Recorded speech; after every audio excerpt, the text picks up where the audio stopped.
you.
Yes?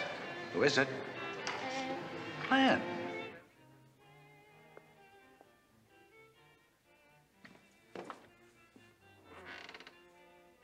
But, why the library?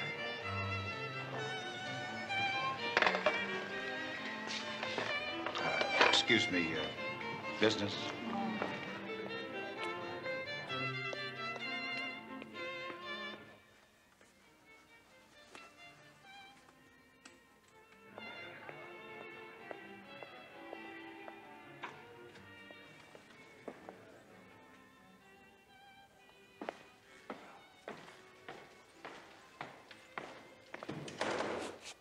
What are you doing here?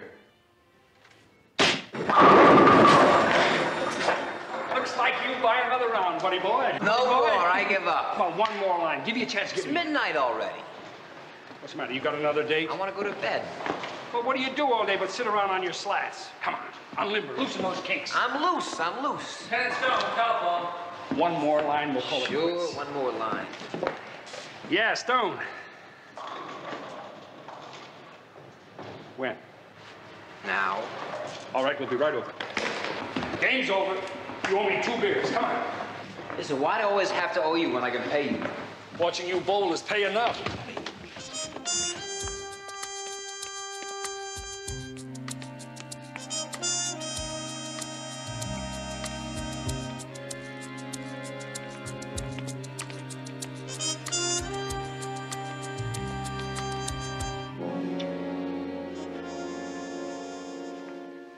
Window is open. Smudges on the windowsill. There's a trellis on the outside. Burglary? Maybe. But we can scratch one motive. Jewelry theft. Did you see the ring on that guy's little finger? No. Oh, it's got to go for at least 5 figures. Anything else? No, that's it, Mike. 2 shots, point blank. 32 caliber, I'd say, but I'll check it out. Thanks. Nice shoes. I forgot them. Listen, why didn't you remind... Well, anyway, whoever it was knew his way around. Turn off the silent alarm. Look at that. You got anything? Yeah, Yeah, I talked to the butler who found the body. He said Sturtevant was missing from the party for about 45 minutes. Only he didn't want to intrude. Why not? Sturtevant had another hobby besides stamps.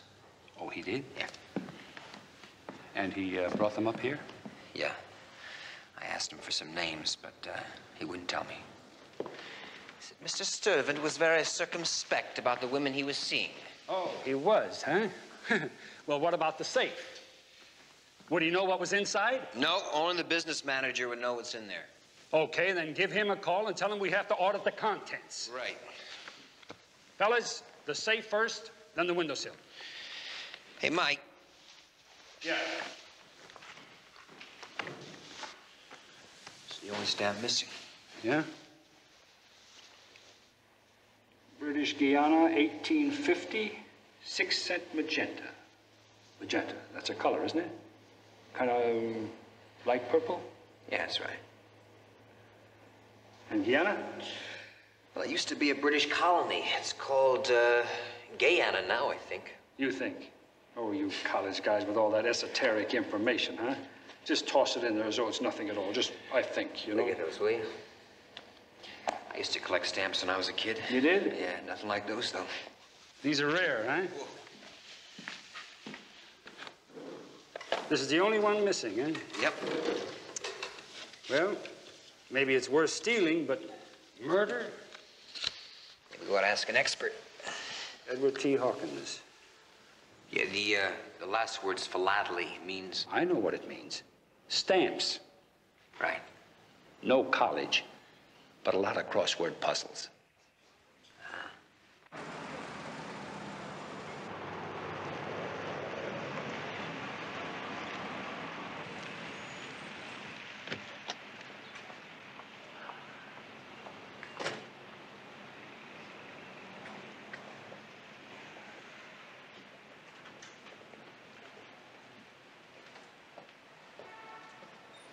You're right there.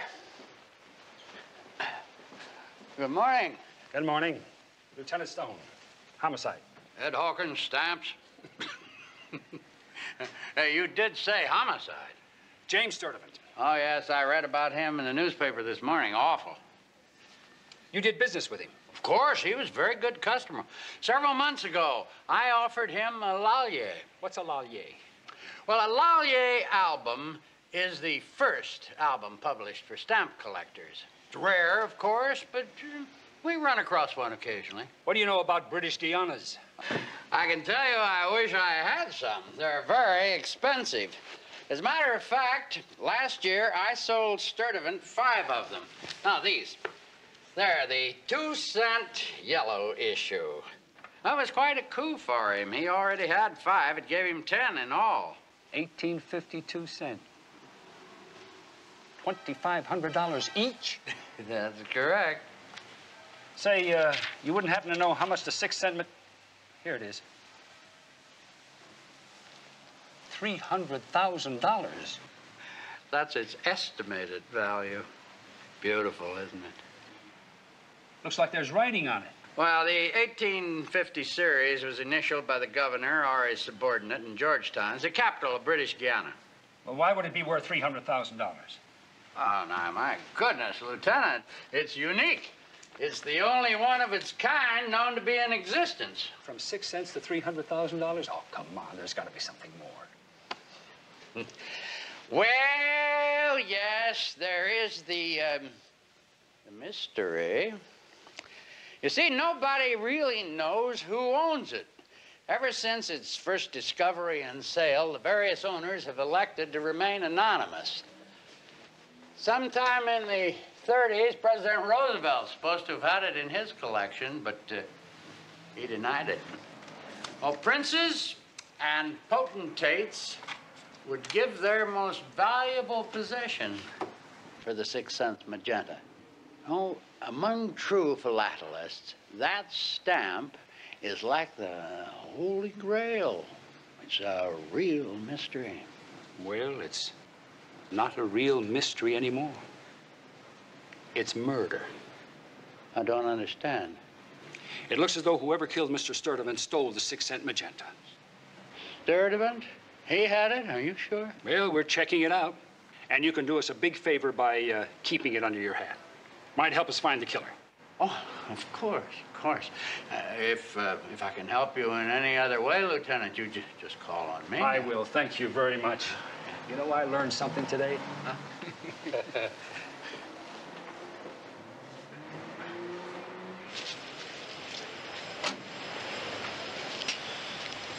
Thank you. What do you got? I got a name and a motive. Give me the name. One of the guests had Sturtevant received a phone call at approximately 10:45 p.m. from somebody named Glenn. Now, immediately after that, he went up to the library. Glenn who? Don't know yet. But the motive? Is $300,000. How'd you know that? Philately. Did that guy in the store say that Sturtevant owned the stamp? He said nobody knows who owns it. And what about the business manager? He give you a rundown? Yeah, it's $1,500 in cash, a couple thousand negotiables, all in the safe untouched. Now, I also took a look at the insurance policy. Sturtevant had his entire collection covered. The agent checked the list, and there's only one stamp missing. One rare stamp, unidentified at owner's request, value $300,000. Grand Colonial Indemnity. 2013 Montgomery Street. I called them, told them we're on our way. Good. Manager's name's Tom Wood.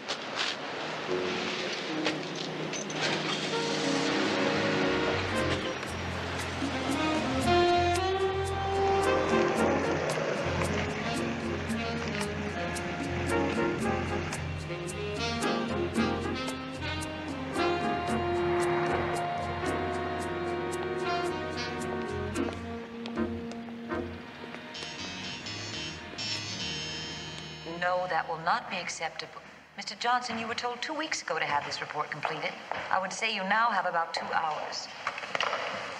Yes, may I help you? Lieutenant Stone. Oh, yes, just a moment. He's been waiting for you. Mr. Wood, the gentlemen from the police department are here. Terrible, isn't it, about Mr. Sturtevant? Yes, it is. Did you know him? Vaguely. Tom Wood. Mike Stone. Hi, Stephen Keller. If you don't mind, we can talk on the way. I'll introduce you to the man who's been in this case since this morning. He has all the files. Is Chris in, Miss Williams? Yes, sir, he's waiting for you. If you'll follow me. I suppose you want a copy of the policy. Well, we have one, but he has a few questions. Shoot. Well, I guess you know that Mr. Sturtevant's entire collection is insured by your company, and that each stamp was specifically identified except the one that was stolen. Worth over $250,000. That's right. Well, it's a little strange, isn't it? Yes, it is. He apparently paid a high premium for the privilege. I have to apologize for not being more specific, but you realize we underwrite more than 5,000 policies a year. I'm not able to keep up with all the details myself. Well, what is the usual procedure if you wanted to insure something like that?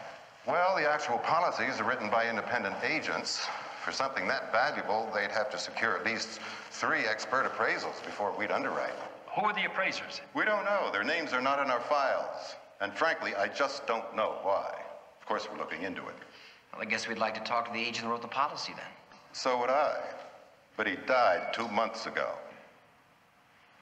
We have one of our claims investigators working on it right now. He'll have all the specifics you'll need. Gentlemen, this is Chris Conway. Good morning, gentlemen. I was just going over the records. I hope I can be of some assistance to you.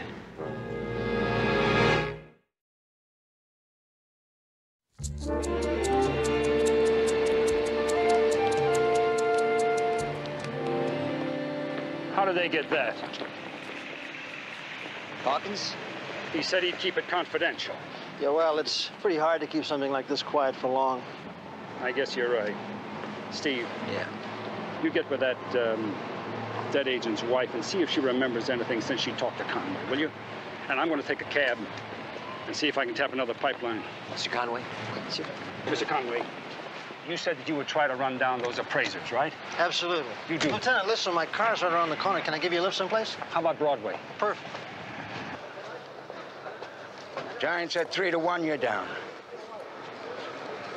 Hey, Lieutenant. 3 to 1, the best you can do, Doc? You know me, it's an old habit. This is just pretend. Just keeping your hand in, so to speak. Would I lie to you, Lieutenant? Hey, You're still working homicide, ain't you? You haven't been switched to another department. Don't worry, I didn't see the book. What do you hear? Depends on what you want to hear. Stamps. The rare kind. Oh, look, I gave up the trade. You know that. I haven't fenced anything for 2 years, or almost 3 now. You still have eyes and ears. The Sturtevant thing, huh? Well, I did read something about it in the paper. He's a heavy collector or something. One stamp worth $300,000. Heavy enough? 10% of that is 30 G's. That's what the insurance company pays for recovery, isn't it? So I hear. But that's pretty specialized. Somebody trying to move a sticker like that, they'd have to be pretty careful, it being tied in with a murder and all. Ask around. Quiet like. Sure. Anything, anytime for you, Lieutenant. And maybe for the money.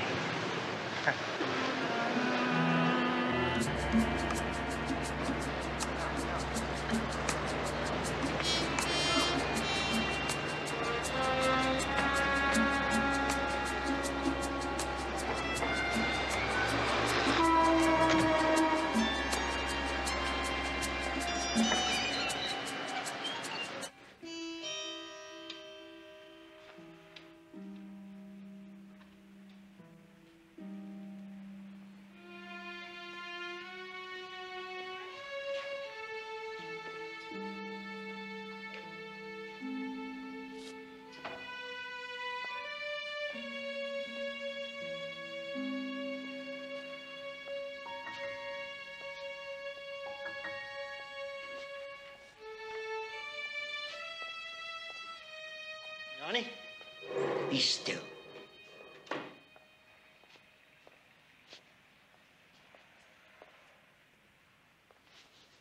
How's it going? Huh, you about finished? Here, look for yourself. That looks perfect. Too perfect. The copy is still too sharp. It's going to have to be aged down. Oh? How long does that take? Nothing of value is ever born of impatience, my friend. Come on, Arnie, will you? I got customers waiting, and I need those stamps tonight. You'll have them.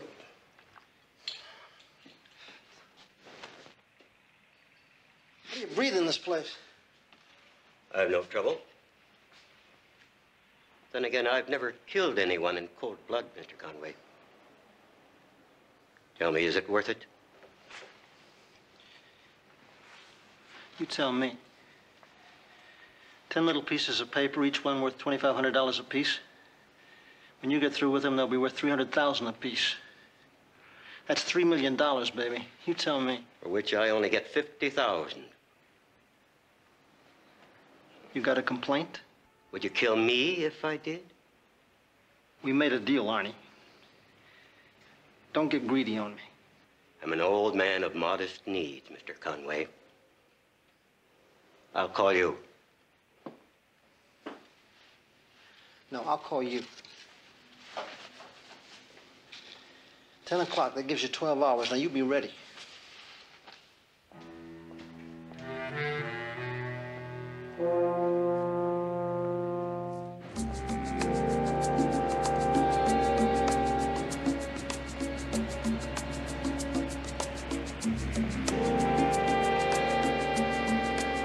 Chris.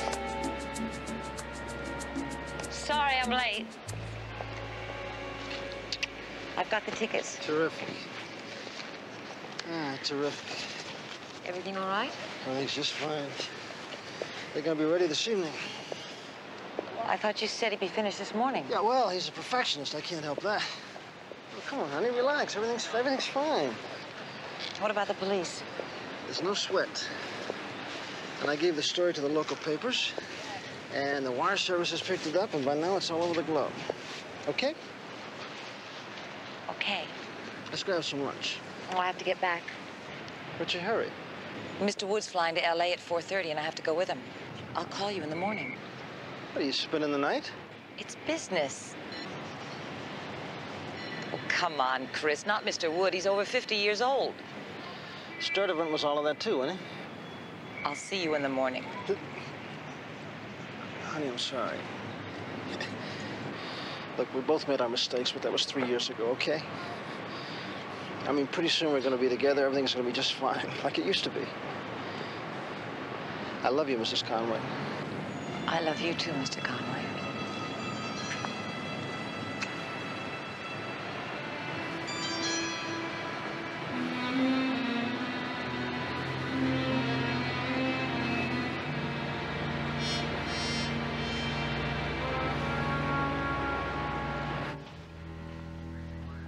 Yeah, Charlie, I'm still here. Okay, if you say so. Yeah, thanks, Charlie. Anything from Prince? No smudges or scratches on the trellis, which means the windowsill was a phony. The guest list is a dead end, too. Everybody that was invited is accounted for. Maybe he invited himself. It's a very big party. Maybes don't buy as much, do they? Come on, buddy boy. Give me something encouraging. Well, I understand the crime rate's down in the big cities this month. Come on, give me what you got. The recently deceased insurance agent. He did die of a heart attack, like Conway said.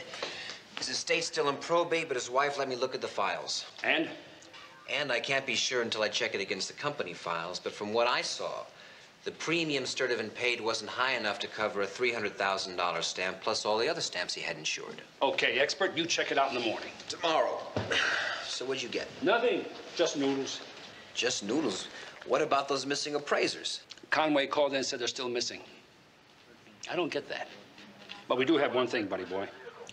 That stamp dealer, Hawkins. Right. He said that he sold Sturtevant 5 more of those 2-cent Guianas last year. It's making 10 altogether. Right. But they're not accounted for in the insurance policy. He insured all the other rare stamps. Why wouldn't he protect these 10? They're worth 25 G's. Maybe he sold them.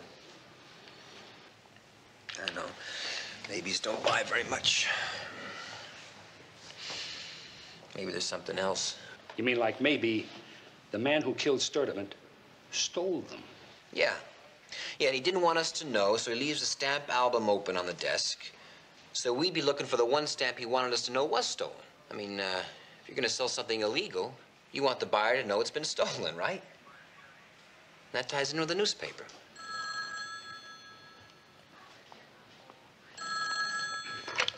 Homicide, Stone. Yes, I'd be very interested. May I ask who's calling, please? Are you there now? Yes. I'll be right over. Somebody wants to talk about the 6-cent magenta. Was it a fence? I don't know. The Chinese consulate? Are you kidding? Come on.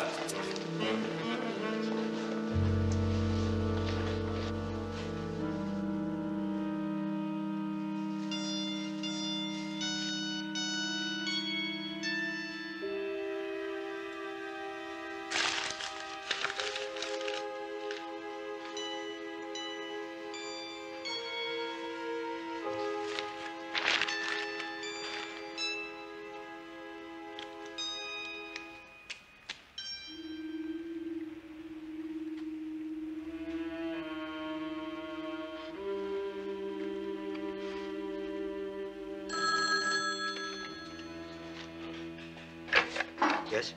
Who is it? No, I'm sorry, I'm not finished yet. Yes, I know what time it is, but I won't be done until morning. Don't bother to come until the morning, I said.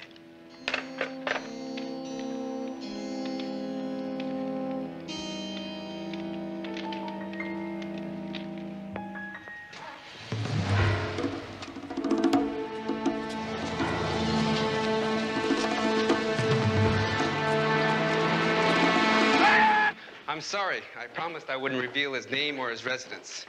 All I can tell you is that he lives in Hong Kong, he's very wealthy, and he assures me he still possesses the only authenticated 1850 6-cent magenta. He told you that himself? By telephone this evening. I understand he'll be mailing you notarized documents to prove his claim. This man is well known to us. I'm sure he wouldn't lie. Maybe somebody lied to Sturtevant. Sold him a forgery. Maybe. And maybe the guy that killed him got just what he was looking for. Oh, I appreciate your call. Thank you very much. Sure. What are you talking about? Those 10 missing stamps. I'm beginning to believe that whoever killed Sturtevant didn't kill him because he owned the magenta, but because he didn't.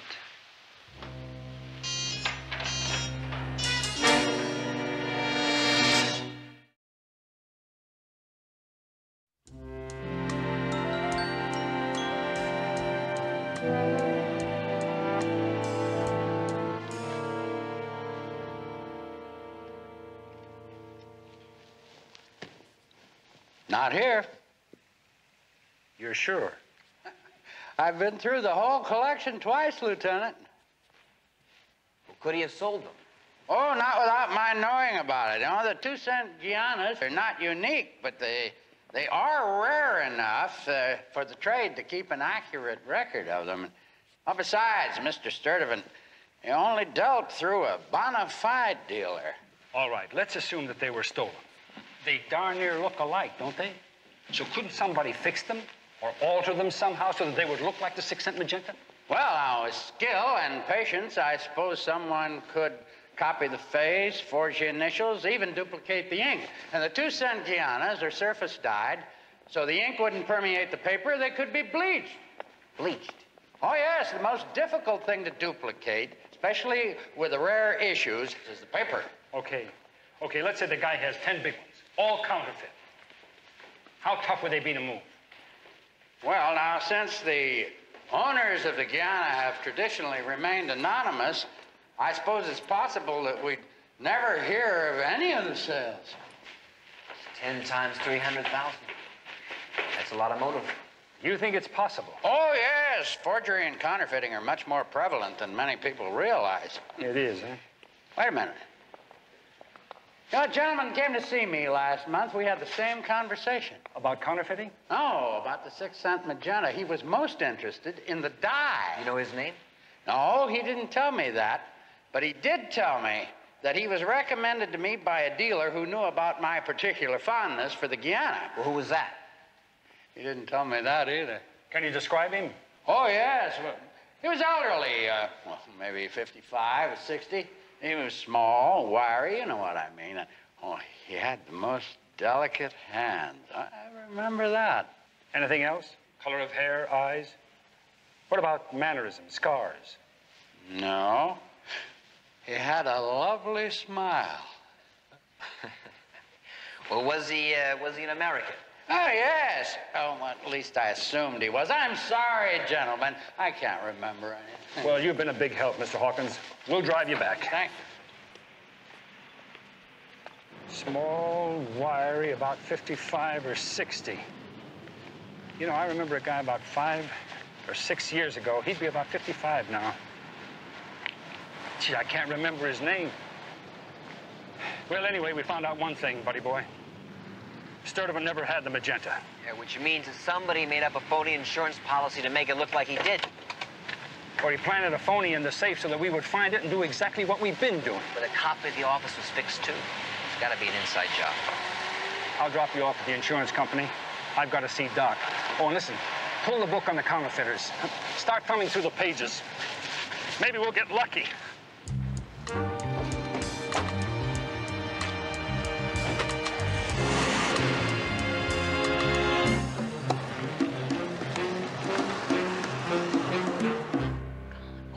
I mean, he's gone. When I went there this morning, the door was locked and he was not there. He probably last night just finished up and stalled me to buy himself some time. You said you knew him. We could trust him. Well, right now, baby, I don't know who I can trust. What's that supposed to mean? I tried to call you last night after I talked to Jenkins. Where were you? You weren't in your room. I was out with Mr. Wood. While we're at it, how do I know you and Jenkins didn't work something out?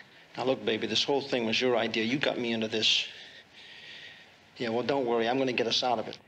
As far as I can tell, Jenkins is not going to be able to sell those stamps by himself. He's going to be looking for a fence. Now, maybe... Hello? Good morning. Hi. Look, it's not urgent, Glenn. Just tell him that I'd like to see him sometime today, okay? Yes, sir. You're the early bird of the team, huh? Yeah, I guess so. Excuse me, did I hear right? Your name is Glenn?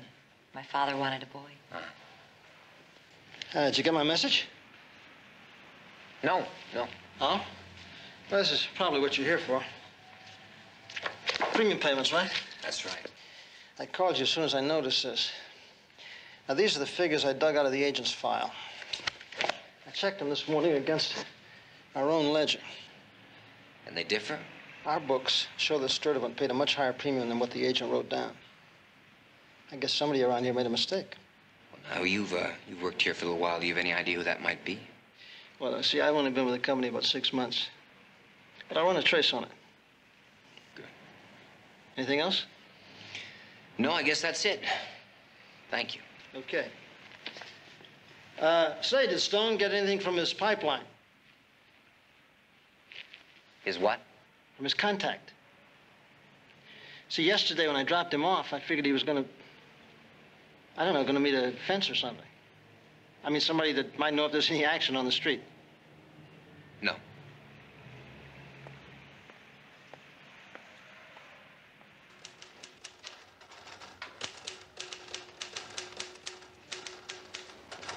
I get any messages? Nope. What could have happened to that guy?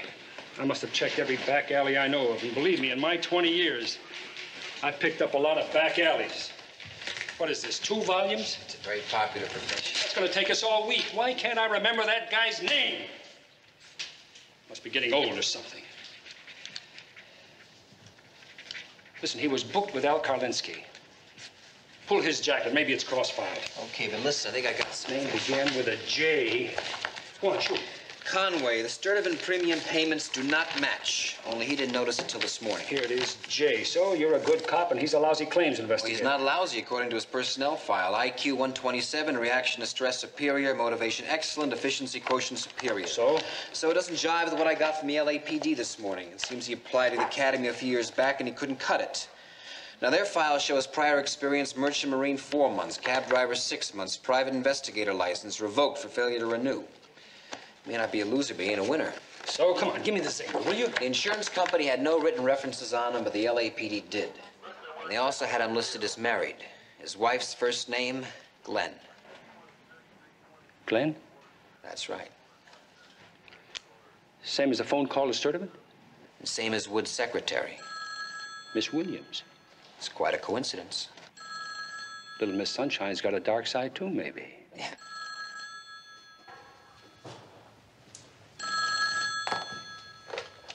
Homicide, Stone. Hey, Lieutenant.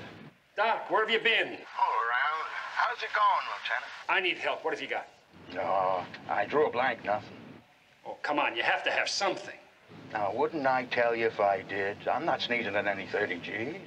All right, then I'm going to tell you something.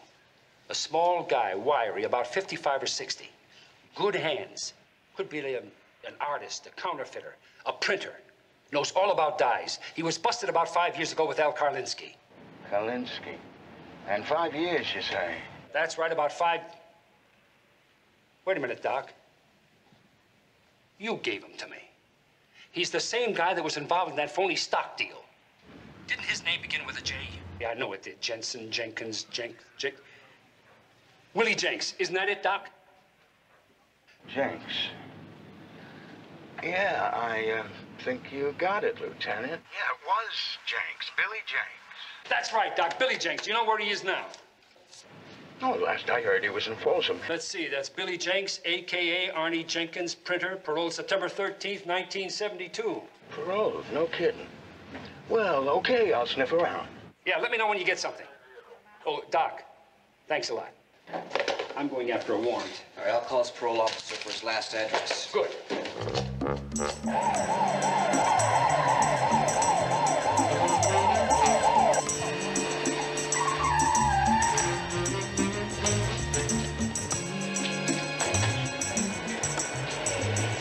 I'll get the back.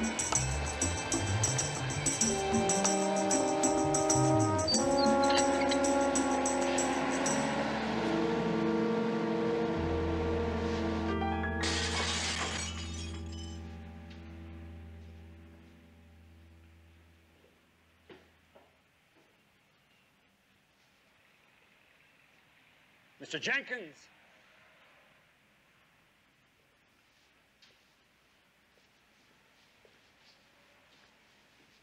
Mr. Jenkins? Jenkins!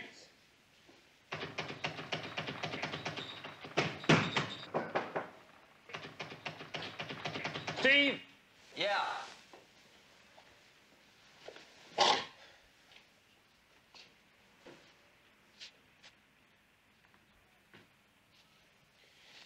Guess he's not here.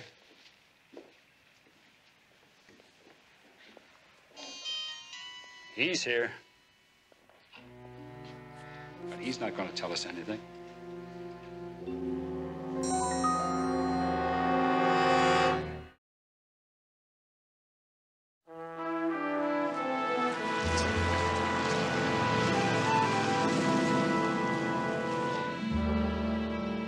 It's not printer's ink. What about the rag? Same stuff? Yeah, it looks like a special mixture. It's a surface-type dye. This is an ordinary type cleaner. This is common peroxide. What about the newsprint?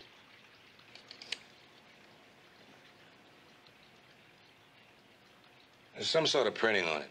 I can't make anything of it. Mr. Hawkins, this way. There you are, Lieutenant. This is all very exciting. So glad you could come to help again. Mr. Hawkins, you said a counterfeiter might use a bleach to reuse a stamp. What kind of bleach would he use? The same thing the ladies use on their hair, peroxide. I can't make this out. Do you mind taking a look? Oh, heavens, no. I have a meeting with the coroner. If you need me, I'll be in his office. Thanks, Joe. Oh, this is a portion of a reproduction. Excellent likeness, too, though it hasn't been dyed, of the 6-cent magenta. Well, have you caught him yet, the murderer? No. You do understand, of course, that this is all very confidential. Of course. But do you realize how easily those counterfeits could be taken out of the country? There must be at least a score of wealthy collectors be happy to pay catalog prices for the magenta. But don't you think they should be alerted?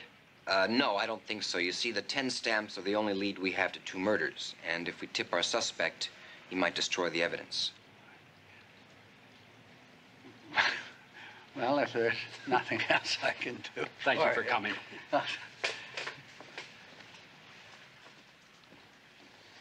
Well, Jenkins didn't work alone. He had to have help, and I'll bet it came from inside the insurance company. That's what I think. Conway. He's on top of the list.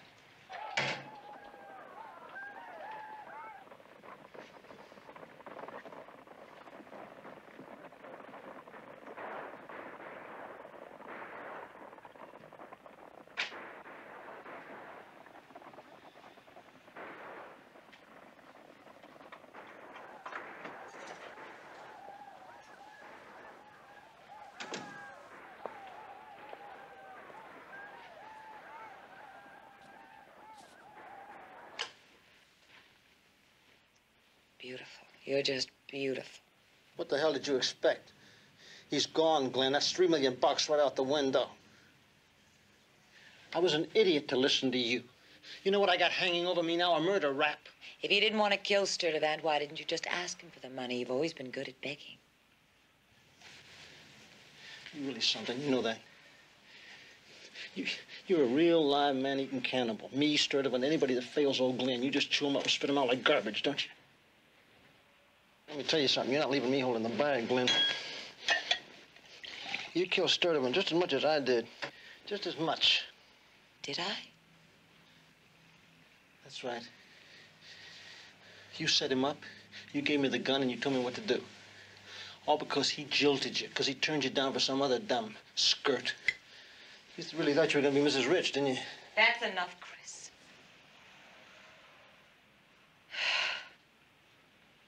So now what?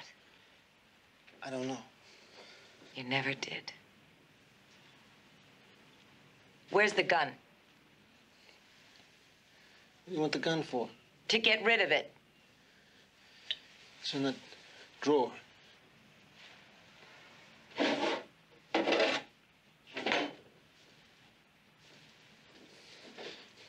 Glenn, listen, why don't we just leave? Why don't we just get on a plane and take off? I can get a job. I know I can. We can be together. I need you, honey. I've always needed you. So you want me to carry you again? Job to job, city to city, scrounging for rent. I won't do that, Chris. Miss Jenkins, that has to be Jenkins. Hello, Arnie. Where have you... Who is this? What? Yeah, I know. Now, what? Listen. Hello? Hello? Who was it? I don't know, just a guy. He said he's got the stamps. He wants to make a deal for half. When? Now, he said it's got to be some kind of a trick. I mean, who knows about it? Who knows to call me here? Leave that stuff alone. Where did this man say he'd meet you? On the beach, he said, just south of the Cliff House. You're not going? Would you like to do it? I can't do that, Glenn. I can't do that anymore. Can you?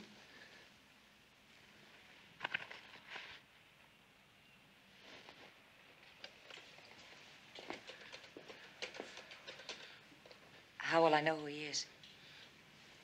How, Chris? He said he'd be wearing a flower, a magenta-colored flower. A sense of humor.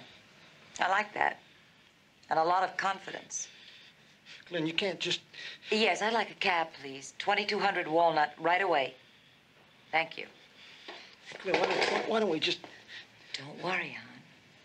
It'll all work out.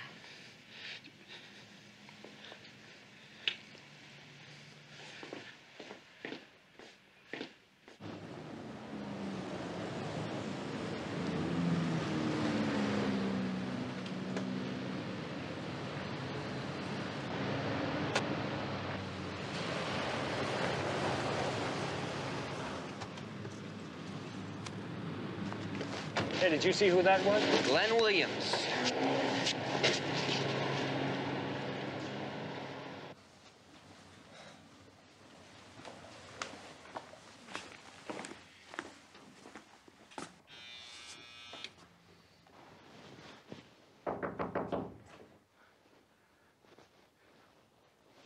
Who is it? Lieutenant Stone, I'd like to talk to you, Conway. Just a minute.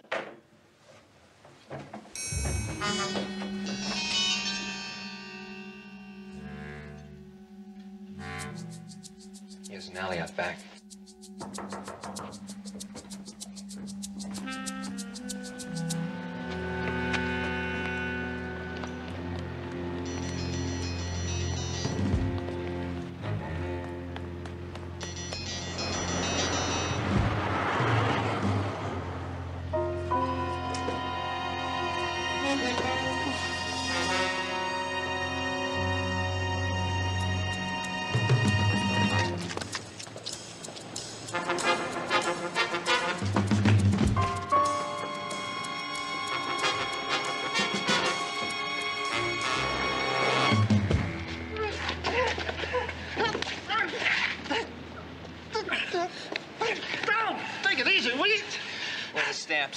I'm got it. Airline ticket, one way, Mr. and Mrs. Conway.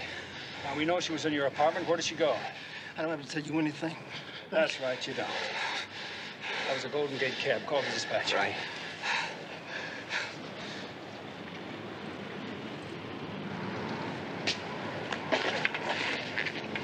'81 to headquarters.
Looking for somebody, lady?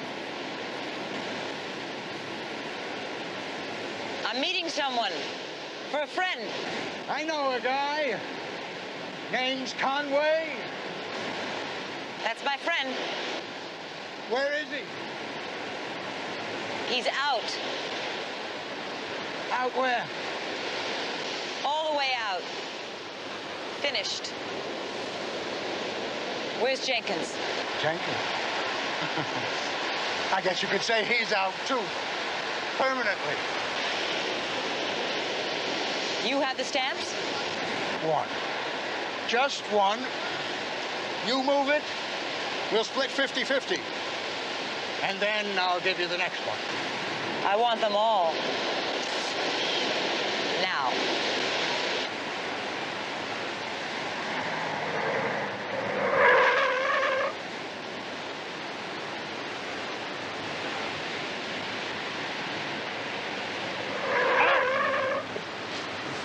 Hold on to this guy. Now, that isn't smart, lady. But if you're all that intense about it, well, maybe I can live with a smaller percentage. I don't think you can. If you pull that trigger, what are you going to get? Just one stamp, right? Wouldn't you really rather deal for all 10?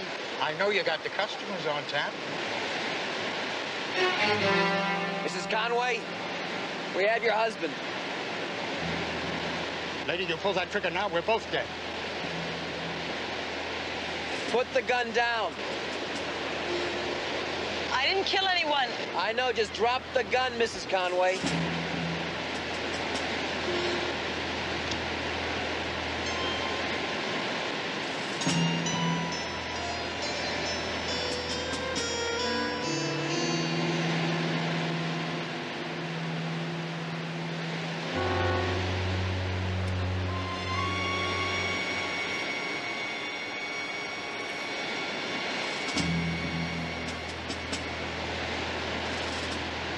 Hi, Doc.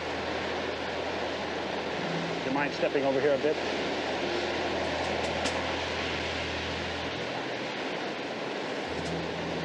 .38 caliber. What was that you were saying about being out of the trade? You know, I'm beginning to think you're right. What's the charge? Suspicion of murder. And having a magenta mouth.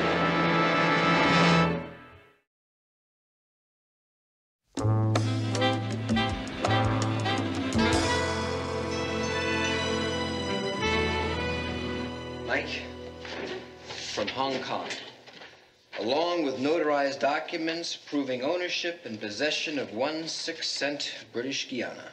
What? A stamp. It's proof of ownership from the Chinese consulate. Right here. Read this telegram just came.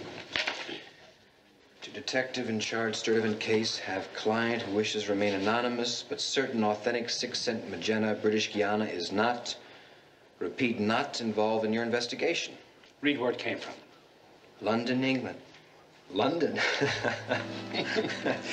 Well, buddy boy, I guess this is one mystery we are never going to solve.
as a hot bath. Your girl's nice, soothing touch. All right, Doc, give me the prescription. I'm ready. I'm ready. You got it on your own time. Attention all units. Attention all units. 909 exit phone booth. Clay and Leavenworth. Woman states man attempted to run her down with an automobile. Inspectors 8-1 to headquarters. We'll respond. 909X.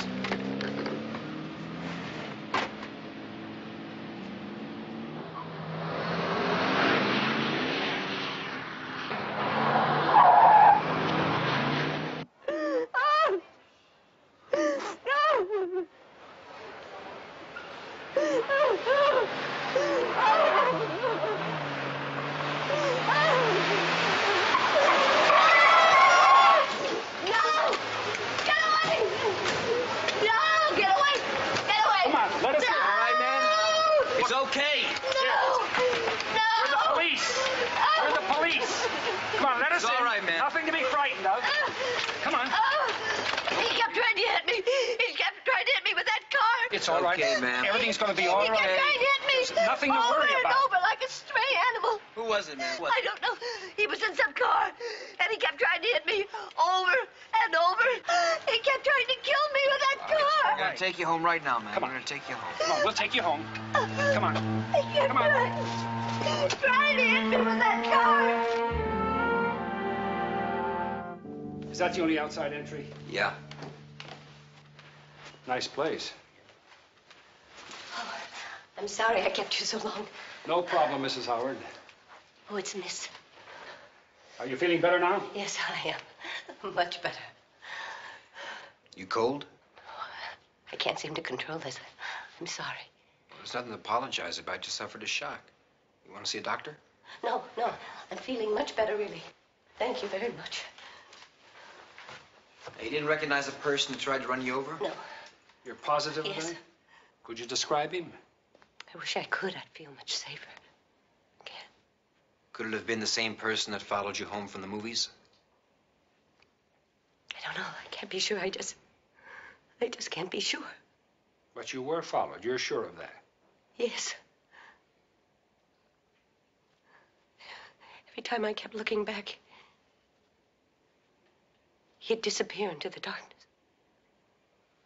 And then? And then somebody did try to kill me. I mean, it was a nightmare, but it was no dream. Well, at least we have a description of the car, and we'll keep the case open. But if you remember anything at all, anything, feel free to call us. Yes, thank you very much. You've really been gentlemen. Truly gentle. Good night. Do you live alone? Oh, yes. Oh, but I'm not lonely. Loneliness is bad. But solitude, it's an honored guest. A welcome caller. Good night. Good night. And thank you again.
Flight 29 from Toronto, now unloading.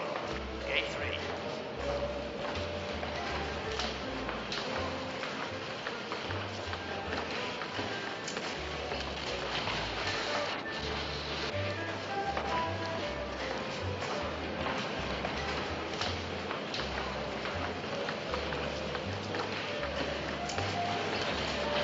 Edith, darling, you go to the cab stand. I'll see to the luggage.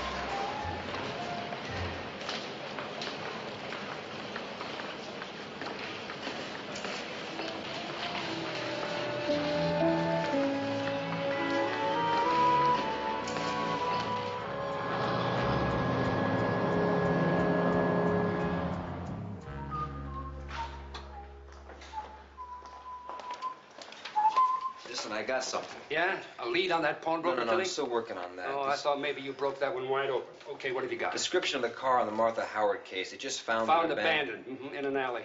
It was between 4th Street and Brannan. Stolen vehicle. 67 blue Ford wagon reported stolen 3 days ago by Mrs. Emma Lang. Now held in the police garage. No identifiable fingerprints. Just always one step ahead of me, aren't you? Well, just let me tell you what the next step is. There is nowhere else to go. Somebody tried to kill her. So says a gentle, lonely lady. You don't believe her? Within the period of the last 5 years... Wait a minute. Where's that report? Here it is. Within the last 5 years, the police have been summoned twice by a Martha Howard. The same Martha? The same. I checked it out. The first time it was a prowler. The second time, a peeping Tom watching her take a bath. She couldn't prove it. No shred of evidence. She couldn't identify anyone. And this time she called from a phone booth on a deserted street and said that somebody was going to murder her. She couldn't identify him. Look, what we've got to do is bust that pawnbroker case. That's the one. So you just get those old, tired legs of yours in shape. So that's it for Martha Howard, huh? There's nothing more we can do for her. I grant you, she's a lovely lady, but maybe, huh? Just maybe a little bit up here. Don't you think?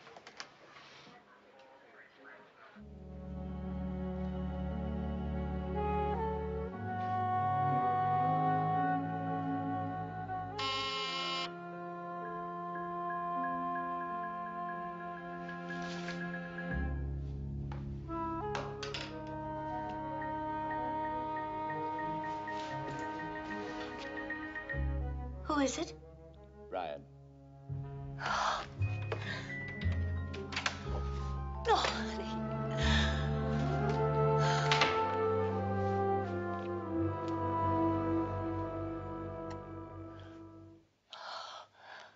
Oh. I've waited so long for this.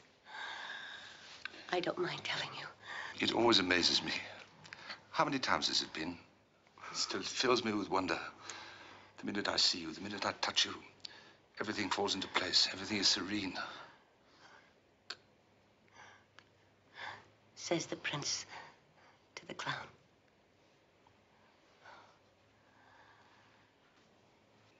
Is everything okay? Do you need anything? Only you. But then the Dominion of Canada just has the pleasure of your company occasionally. Martha. There was one thing. That was your wife. Yes.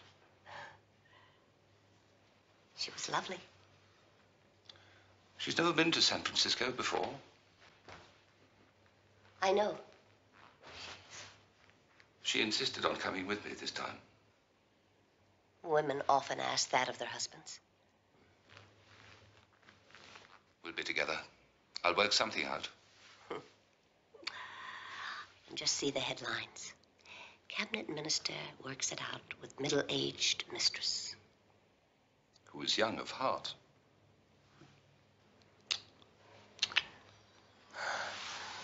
It's skipping rope right now.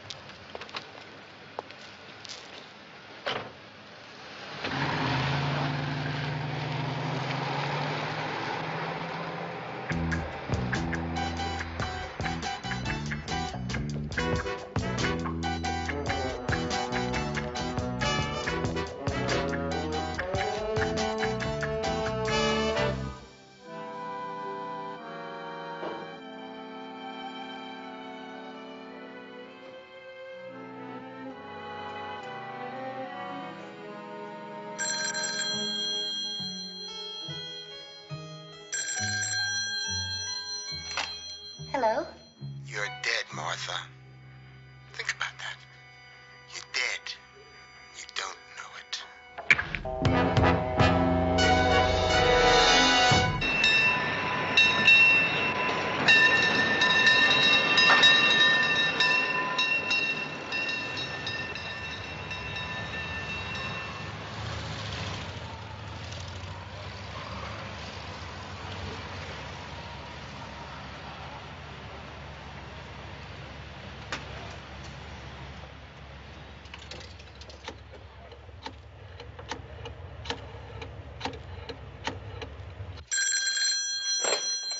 Homicide, Lieutenant Stone. Listen, I finally caught up with Minnie Lane. I think he's ready to talk about the pawnbroker killing, but he wants protection. I suggest you put a tail on him right now. He's got it. Listen, a message just came in for you, Martha Howard. I think you'd better get with her. She's making those panic sounds again. You're dead, Martha. Think about that. You're dead, and you don't even know it. You recognize the voice? No. Get any previous phone calls like this? No, never. Not ever. Do you run some sort of business from this apartment, either mail order catalogs, magazine subscriptions, anything like that? You're wondering why a person like me would have a contraption like that on her telephone. Guess you found me out, yeah? Or you're going to think I'm silly. No, I don't, no. Well, sometimes when the solitude gets to be too much, you know, I listen to conversations that I've had. Sometimes I play them over and over. And, you know, the most interesting ones, the long-distance one. You think I'm mad, don't you? Huh? Of course you do. Because I have. I have called the police several times when I've been terribly frightened. But I didn't have any proof. But now I do have proof. I have proof that I'm not lying, that I'm not neurotic, and that I'm not some desperate, lonely old maid who's just so forlorn she has to beg for a man's company, even if it's a policeman's. Why would someone want to kill you? I don't know. Well, think about it for a minute. Somebody you crossed, maybe somebody you hurt. But I haven't hurt anybody. Maybe without even knowing it. But I would know it. He's a very handsome man. Is he a friend of yours? Oh, no. No, that's my brother. Well, does he know what happened? Huh? Oh, no, he lives outside the country, and I just wouldn't want to bother him. Maybe you ought to leave the city and go visit him. You know, he has a lot of responsibilities, and... See, Miss Howard, I think you're holding something back, and there's no way I can help you unless you level with me. Well, just please don't let me get killed. Okay. Listen, I'm gonna have to take this with me, all right? All right. Stay here.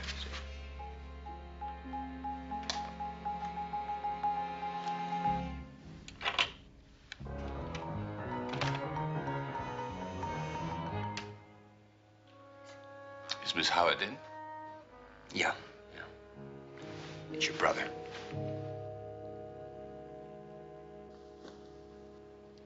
Who are you?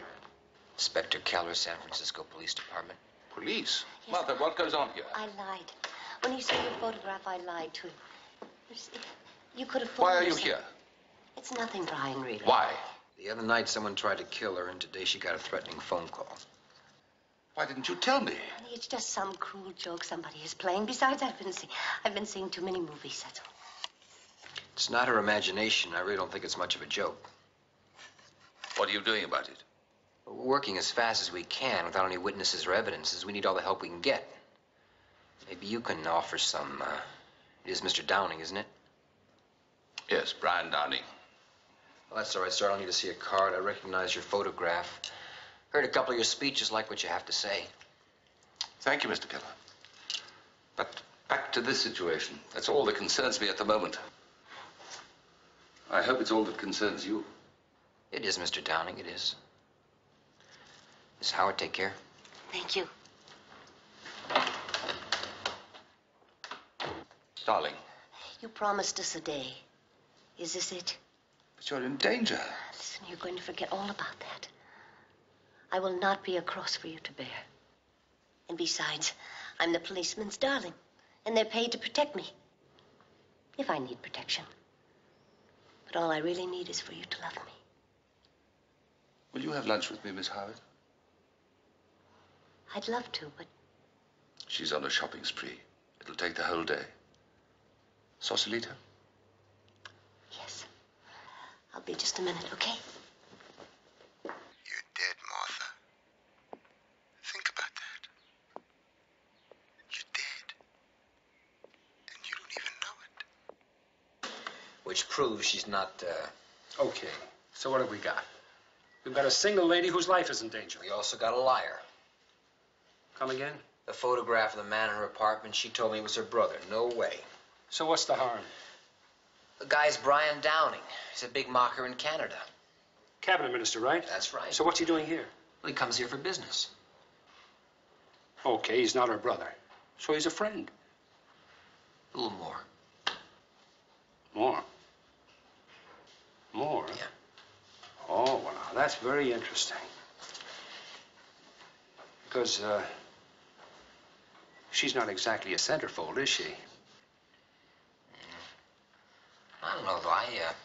I once fell in love with my history teacher. She walked like a pigeon, but there was something about it that was just far out. Isn't that nice? Where does it lead? All right, Downing's wife came to town with him. Now, maybe Downing's tired of the affair, wanted to get rid of her, and hired a killer. Of course, I can think of easier ways to end a relationship. You say his wife is here with him? That's right. Well, if she knows about them, she's got motive. Maybe, yeah.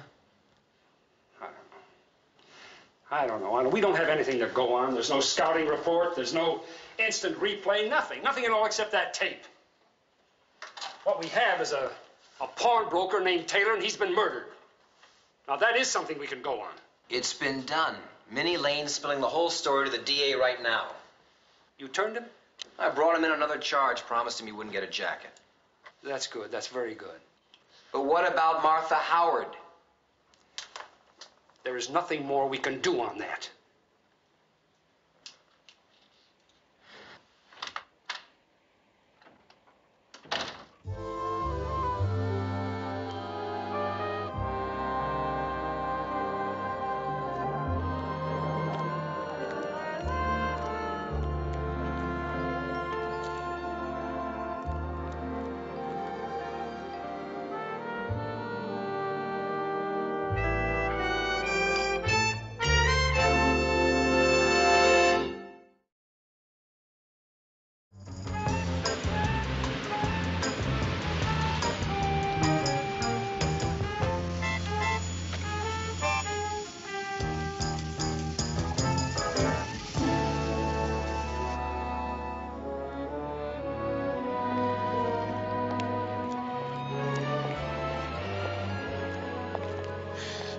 You keep long hours, don't you? Well, you've been gone a little while yourself. Yes, I have had a lovely day. And I'm going to go upstairs and relive every moment of it. You see that? Here I was worrying about you, too. All through the dinner hour? Well, that's the nice thing about daylight savings. Keeps you thin. You're never hungry till after dark. By then, it's too late anyway. Yes.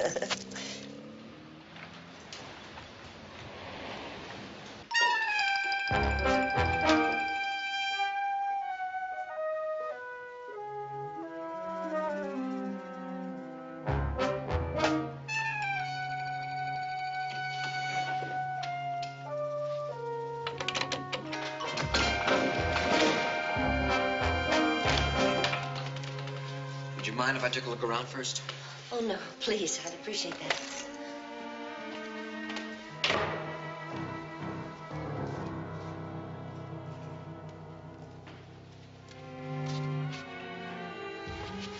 I don't remember leaving that window open. Oh, yes, I do. I left so quickly. Sorry.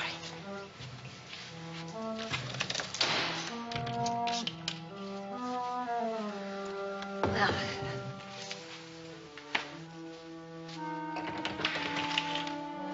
Okay, it's all clear. thank you very much. You're very welcome. You lock the door up after I leave? Oh, yeah. Great. Good night. Good night. Thank you again. Bye-bye.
So?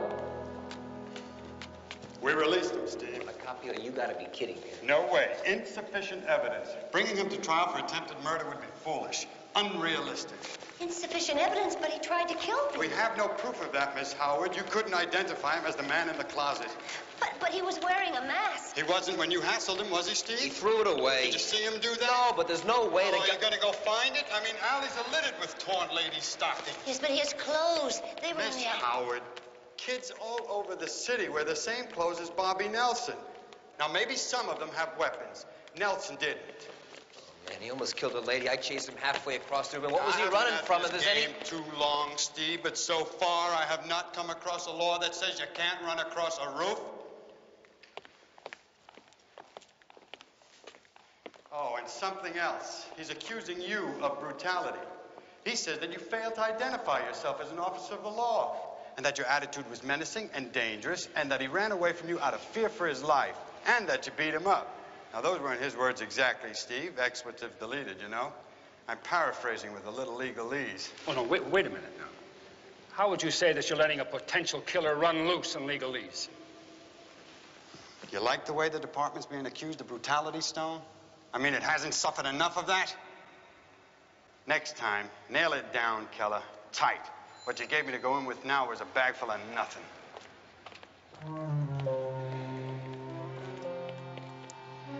You heard the man, didn't you? You know, you better listen to him, because if Pig can get himself in an awful lot of trouble, he don't keep his nose clean.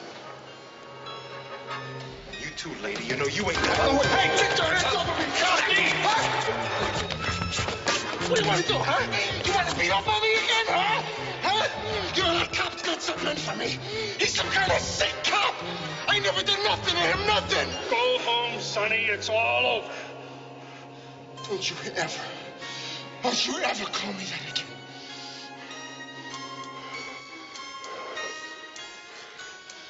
You take Miss Howard home.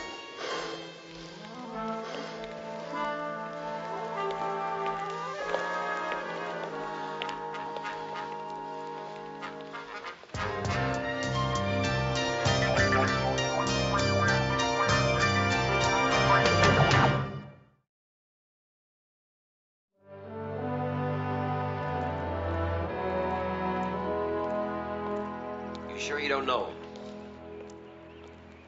There's so many anonymous people in the world, aren't there? I mean, I was one before all this. I may have seen him, I don't know where, under what circumstances, but our paths might have crossed, I can't be sure. But I do know that I never hurt him. I would have remembered that. I hope the same as I would remember if somebody hurt me. How long you know Mr. Downing? You know about us, don't you? Think so, yeah. How long? I could tell you right to the minute, but let's say several years. He's married? Yes. Very important man? Oh, yeah. Yeah, it's incredible, isn't it? A man like him with me. There's something very special happens. Sort of like a small miracle happens between us, you know? And I don't understand it, but I will not question it, and it just happens, and it makes us both very happy and serene. Could he have known Bobby Nelson? What are you trying to say? That Brian wants me dead? You couldn't believe that, could you? No. No, if he wanted that, if he really wanted it, he wouldn't have hired a man who failed. Yeah, I guess you're right. You know his wife? No, but I've seen her once. Does she know about you? No, I don't think so. Darling, Hmm? do you like it? Smashing. And me in it? Smashing. Then I shall keep it. How did your meetings go yesterday? Won some points, lost others. Oh, it was the most perfect day. Beautiful, crystal, sparkling. You could bathe in it. We'll have others to share. Yes. I'm sure of that. Many others. Wear that tonight. After the conference, I'll take you to a glittering place for dinner. You'll stun them. As I stun you.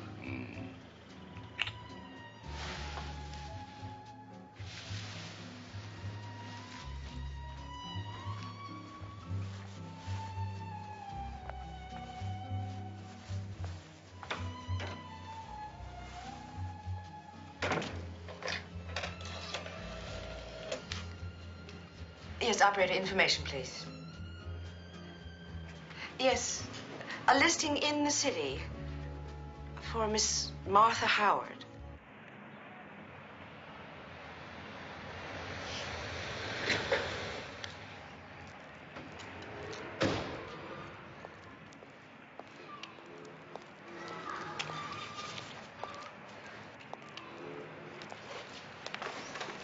You looking for an apartment?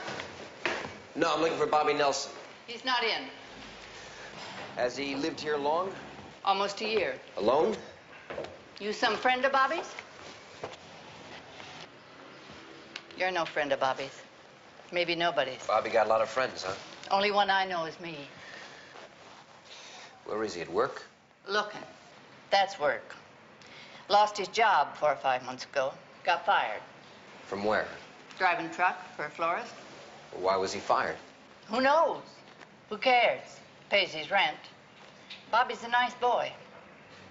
But he breaks my heart sometimes. Well, yeah, why is that? He locks himself in his room for days on end. I can hear him yelling, like he was screaming at the world. Then not a sound. And pretty soon, I hear him crying like a baby. I try to help, but he won't let me. His mother calls. I tell him it's his mother, his own mother. He won't answer. May I look at his room? You ought to bust him or something? No, I'd just like to see his room.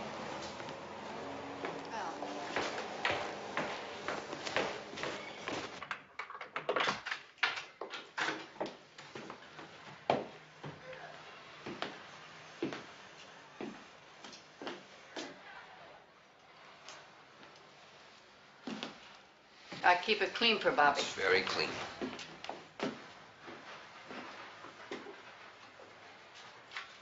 Leave my son alone! Leave me alone!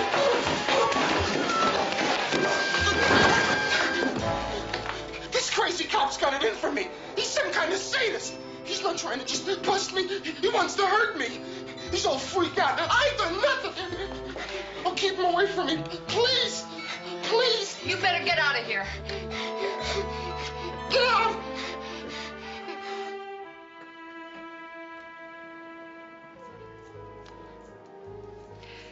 I must say, I expected someone quite different. Yes, I'm sure you did. How did you meet? Work?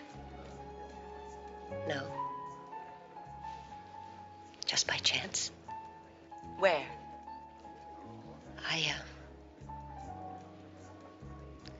I go to the museum every Saturday.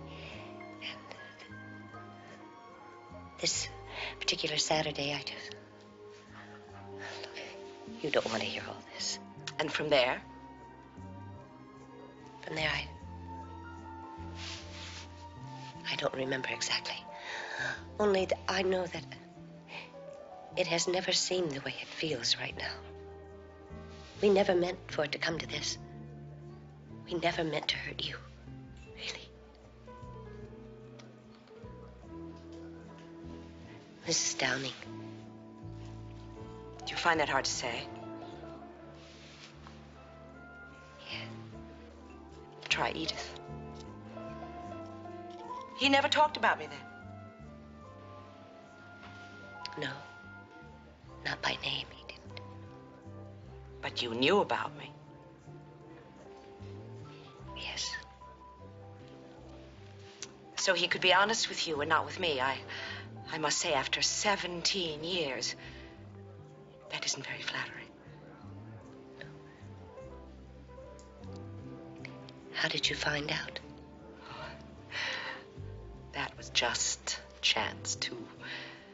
About 2 months, yes, 2 months ago, I saw him walk into a florist in Toronto. He picked out the most beautiful bouquet of flowers I've ever seen, and I saw him write a note. I waited for those flowers all that day and the next. But they were never delivered to me. They were delivered to you by airmail. I checked. And then I wept.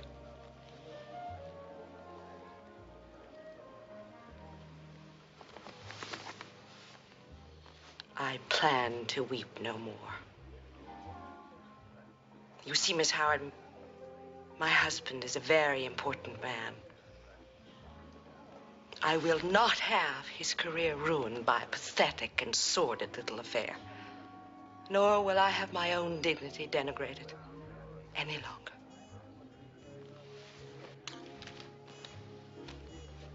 It would be very comforting to all concerned if you decided to simply get out of his life. Because I'm not certain what I will do if you don't.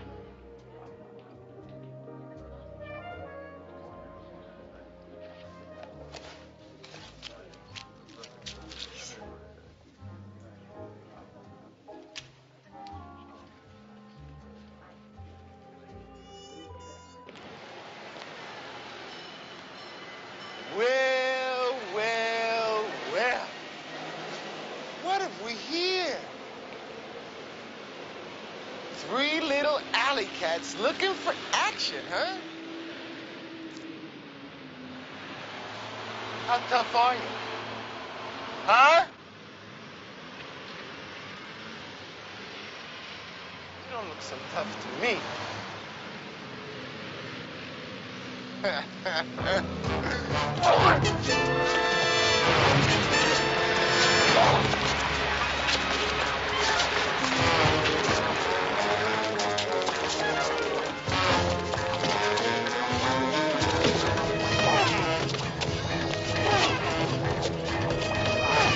Didn't you see what your boy did to me? Huh? I'm lucky I'm alive. Bobby, don't upset yourself. Sit down. That's right. I'm bringing charges of police brutality against you, Inspector. Unwarranted, violent, criminal action on the part of a sadistic policeman. What proof do you have, Tomlin? I've already talked to your superiors, Stone. They assure me that the internal affairs will investigate, and they're not going to allow you to run loose in the streets. They're going to tie you to a desk. One move from you, suspension. I'm asking you, what kind of proof do you have? Proof? How much proof do you need? Please, Bobby. You know the most you can hope for? Dismissal, dishonorable discharge. You know the least you can expect? A sentence for criminal assault with a deadly weapon. You understand, of course, that your fists are like blunt razors. I ask you, what proof do you have? Proof? Yes. Yes, we've got something better than that. We have a witness, Bobby's landlady.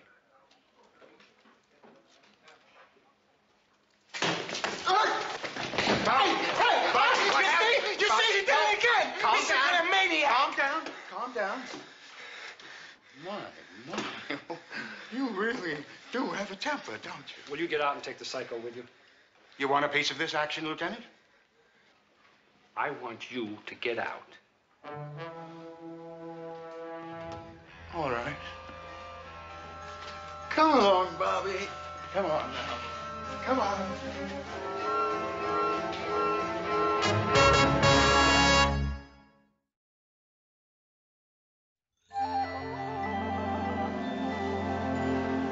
That's beautiful.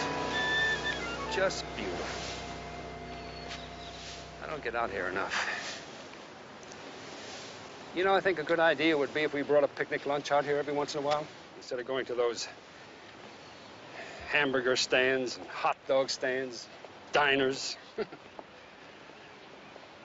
Okay, come on, I know how you feel. You're all heated up. Let's just walk it off. What kind of a mind do you think would let himself get all battered up to a pulp just so he can ruin you? Like you said it to Tomlin, the guy is a psycho. Yeah, but who beat him up and why? Maybe he asked for it, maybe he paid for it. Maybe even got lucky. Look, you're not going to understand his mind, neither am I, but I'm going to tell you one thing. I'm going to get him. You Oh, may no. book on that, but No, I'm going to no, get that. no. I'll tell you what I'll write book on. If you make a move, one little tiny move, and I'll bet you the department will kick you out so fast that your department head will doesn't spin. buy it, then I've had it anyway. Oh. And that's how that whole thing got started. I'm walking around with my handcuffs on. So now you're going to get bitter on me, too, huh? Okay. It's tough knowing that somebody can get hurt and you can't do anything about it, not one solitary thing. But why don't you look at it from a different point of view, huh? Take a different angle on it. Guys with badges, just like yours and mine, being able to step in wherever they want to and start pushing people around. They have no solid proof at all, but they still push people around. What does that remind you of, huh? Gestapo, maybe? But what am I going to do? It's his word against mine. My hands are tied. I'll tell you what you can do. Why don't you just think of everything that you've dug up already and let me have it? There's got to be motive somewhere for murder. Someplace, sometime, that boy and lady's paths crossed to set him off.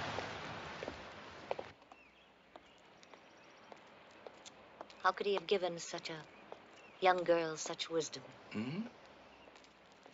To have a child say, parting is such sweet sorrow.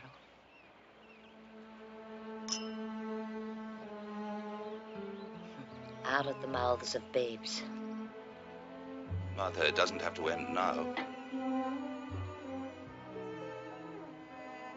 You're a brilliant man, my love. And you know better. There's so much more for us. There's nothing more than what we've already had. Darling. Don't. Please don't.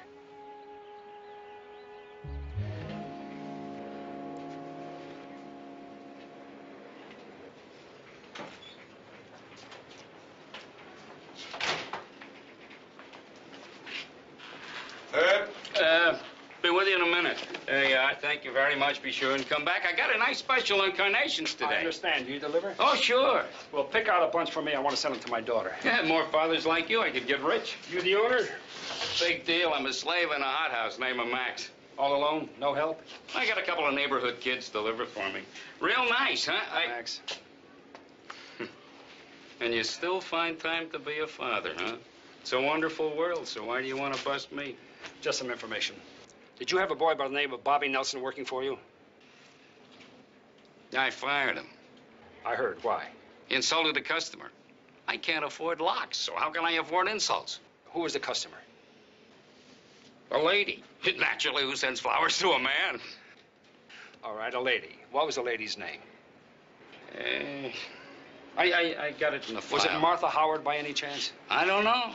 But go in the files and find it for me, will you? All right. Now, do you want those carnations, or is that just a police tactic? I want them, and I want the lady's name, too. All right, this. Martha Howard. How did you know that? What was the nature of her complaint? She called in. She was worried about the kid. Said all she said was he didn't handle the flowers nice. And then he starts to yell on her. Who do you think you are? My mother, he yells, and he throws the flowers down on the floor. I mean, this lady might have felt sorry for him, but how many customers are going to feel that way? You got to can a kid like that, right? Max, right? Max, give me another bunch, will you? Please. Can I use your phone? Be my guest.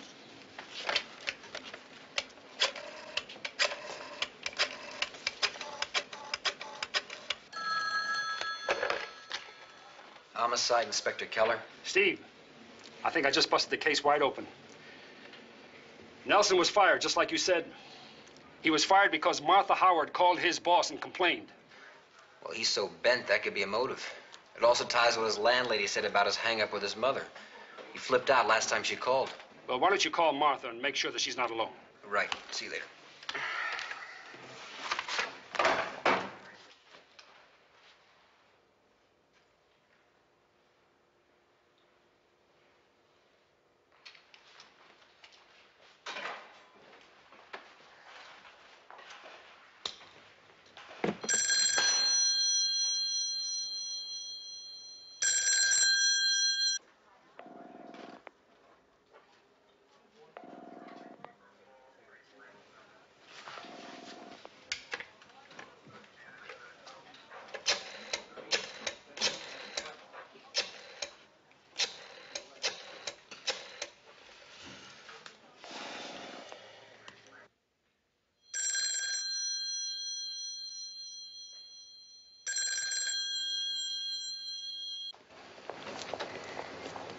Airport, please. Cal West Terminal. Thank you very much, Mr. Carlson. And have a nice trip. Thank you.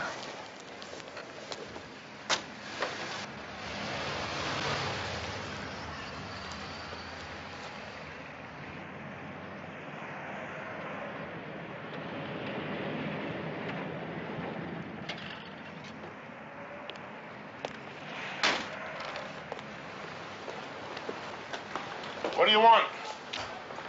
I got a package from Miss Howard. You run fast. Maybe you can catch her at the airport. Cal West Terminal.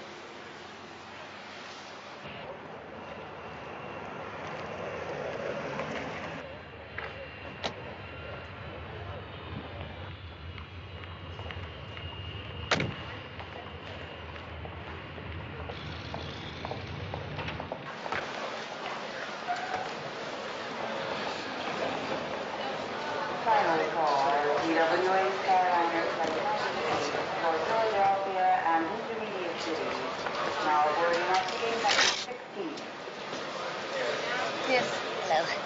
My name is Miss Howard, and I have a reservation on flight 217. All aboard flight 62, please.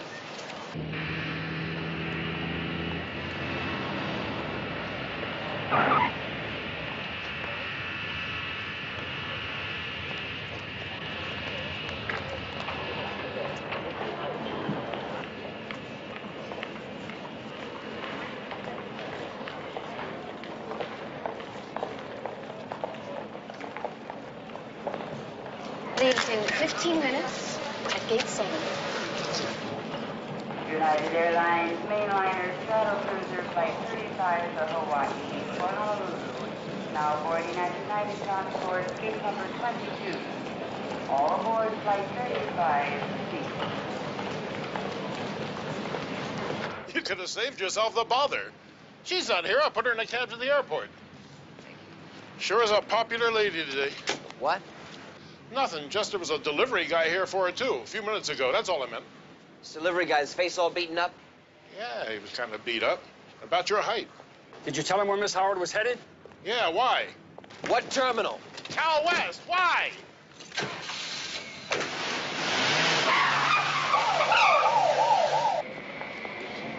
Miss Martha Howard, please come to Cal West ticket counter. Miss Martha Howard.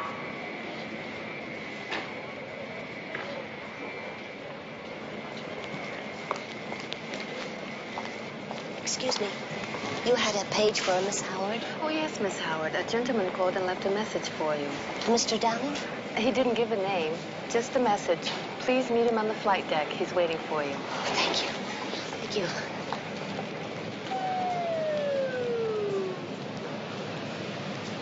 All aboard flight 98, please. I'll take this side. If you find him before I do, buy the book.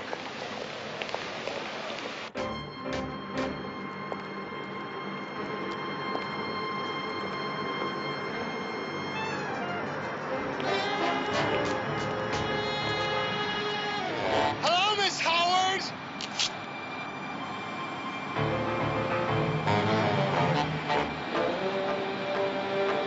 You're not going anywhere.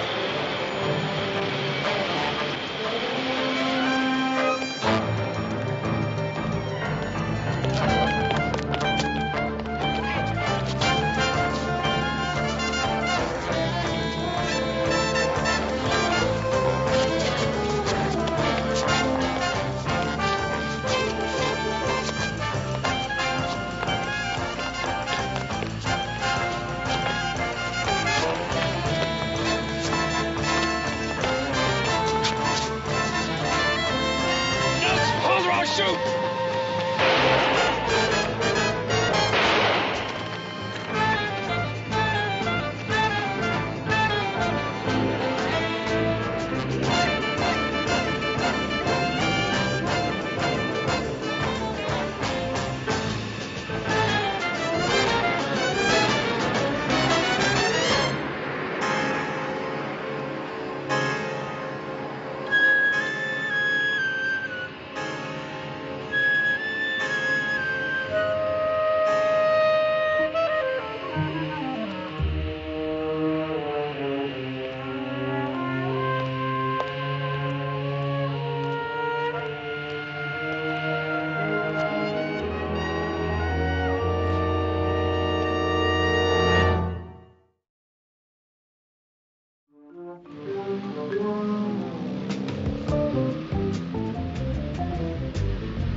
Still alone. Not really. Who are you going home to tonight? She'll be all right. Okay, okay. What did she say? Solitude is a welcome caller. You know, I think she's really got something there. All units, 916 at Vallejo and Powell. See the man at 212 South Vallejo. Inspectors 8-1 to headquarters. We'll respond to 916.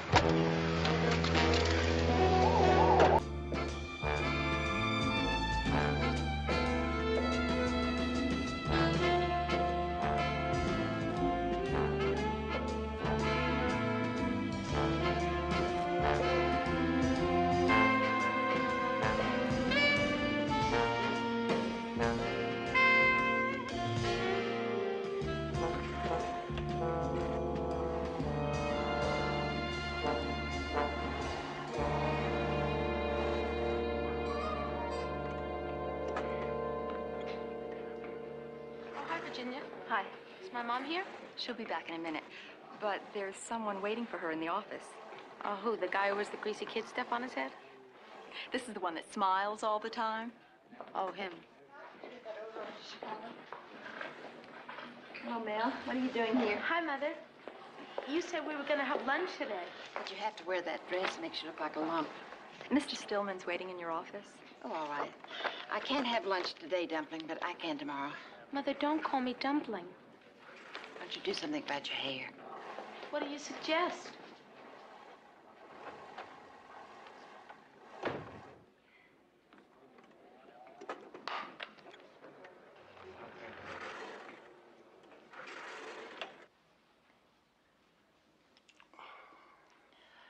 What's on your mind, Jerry?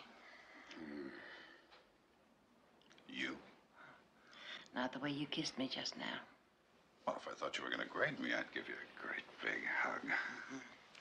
Well, that would rate you about a C+. So what else is on your mind? I'm in trouble, baby. Somebody into your book for a big score? No, I'm in someone else's book for some heavy action. You're a bookie, Jerry. You shouldn't be playing the horses. But it was a sure thing in the 5th race at Hollywood Park. He was 6 lengths ahead going into the stretch, and he fell down. He fell down! Jockey's still in the hospital. If I don't pay up, I could be in the next bed. Are you asking me for money, Jerry? Oh, hey, baby. When you need something, well, who do you go to? Your friends, right? Well, you better go to your friends, because I wouldn't give you 5 cents. Well, it's not 5 cents, honey. It's $50,000. Oh, but not all at once. 25 to start. Well, you tell me what hospital, and I'll send flowers. Jerry, I'll be by your place tonight to pick it up. Oh! Mother! Get out! Get out! Get out!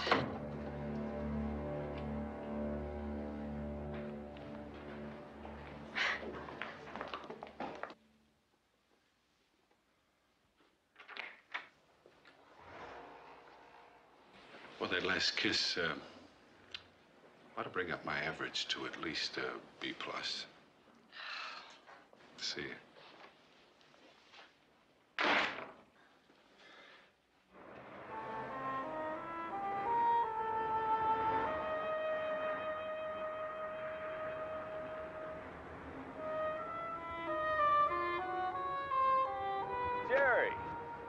Hey, Prince. How you doing? Fine, fine. I was just gonna call you. Yeah, well, if you hurry, you'll be late. We've been looking all over for you for weeks. But you just haven't been looking in the right place now, have you? Well, you see, your bill's overdue, Jerry. We're going to have a little talk. You understand. Look, you're gonna get your money. Just tell Kid that it's in the works. Wait, I'm not quite through with you yet. Well, you see, now he knows that. He just thought it might help if we gave you a little incentive.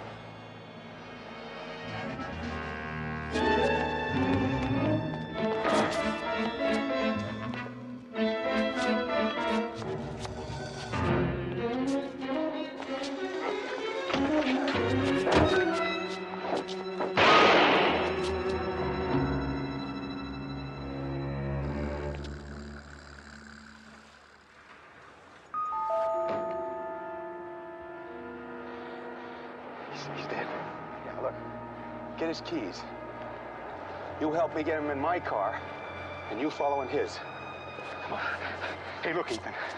Hey, you look. Just do it.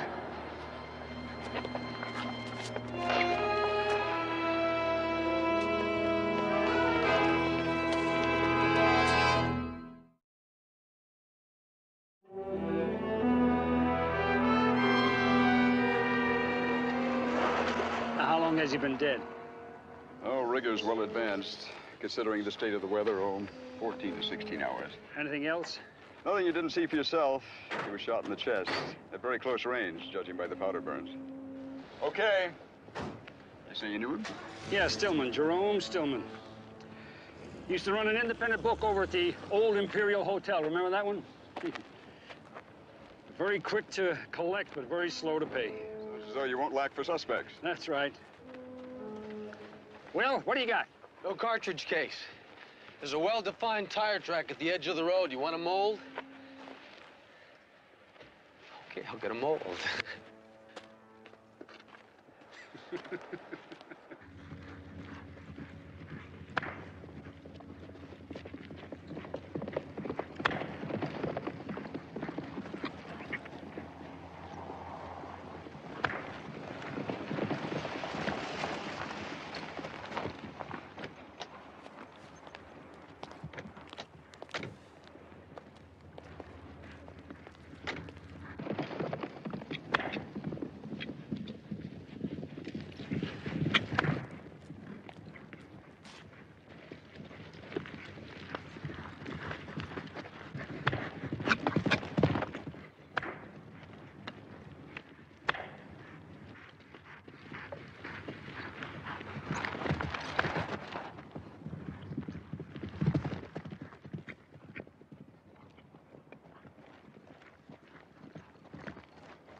Whoa.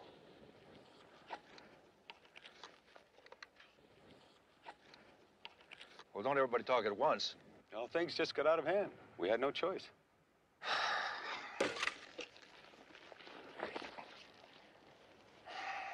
He owed me a lot of money, Ethan. How am I going to collect it from him now? Hire a medium. Look, I didn't mean for it to happen, Frank. It was an accident. Is that right? Yeah, I guess so. What's the matter with you? Well, I don't like it, Mr. Kidd. I was hired to collect, not to go around. You don't like it. I don't like it. Nobody likes it. But the next time I send you somewhere to collect, it'll be a lot easier. This kind of thing gets around. People like to stay healthy, so they pay up. Can I go now? Go. Worry about him. Ah, he's an accessory. He's a witness. And he's nervous.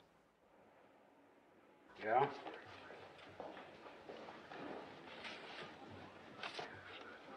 Where? All right, Mr. Green, I'll be there in 10 minutes. You got a meeting? Yep. With a man who might have something to gain by talking to us. Who's that? One of Stillman's competitors. I got the ballistics report on the slug. From a 9mm automatic octagon rifle. Good, come on.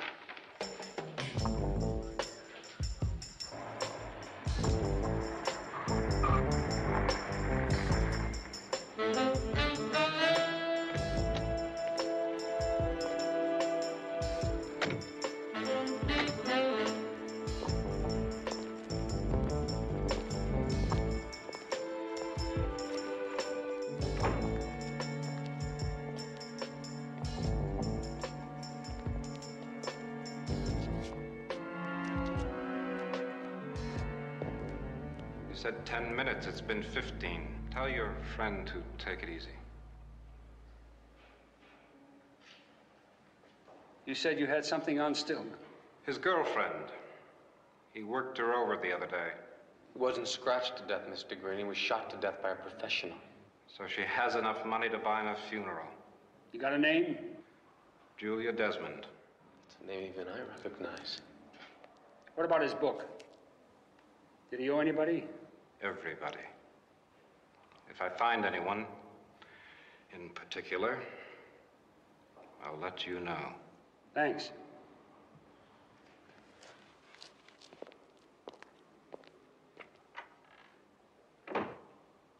I'll take these 3 for Nan's fine, Virginia.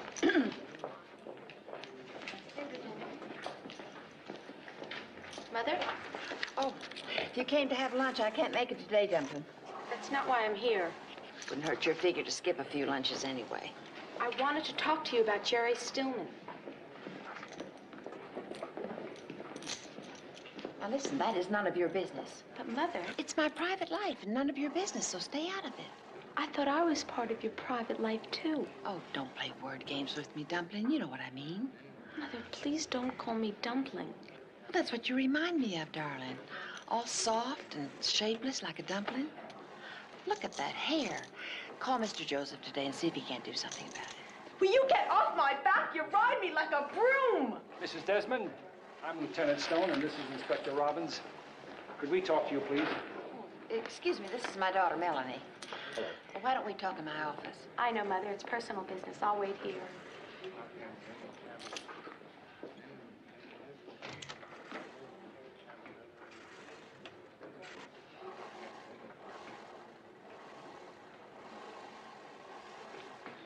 What can I do for you? Mrs. Desmond, are you acquainted with a man named Jerry Stillman? Yes. Well, you know, we met at parties and things. I heard about his murder on the radio. Terrible thing. You knew him socially, then? Socially, yes. Thank you. And no better than that? I don't understand. Were you lovers? Do I have to answer these questions? No. You can go down to the station. You can call your lawyer. You know that he had mob connections. Jerry and I weren't in business. We were... Close friends. Close friends. Look, how much of this will get into the record? I don't want the newspapers to get a hold of it because, well, I don't particularly like to be humiliated in public. We'll see to it that it's kept as quiet as possible. Did you ever have a fight with him? Of course, every now and again. I mean, recently. She didn't do it. Melanie. It was me, not her. I did it. You did what? I murdered Jerry Stillman.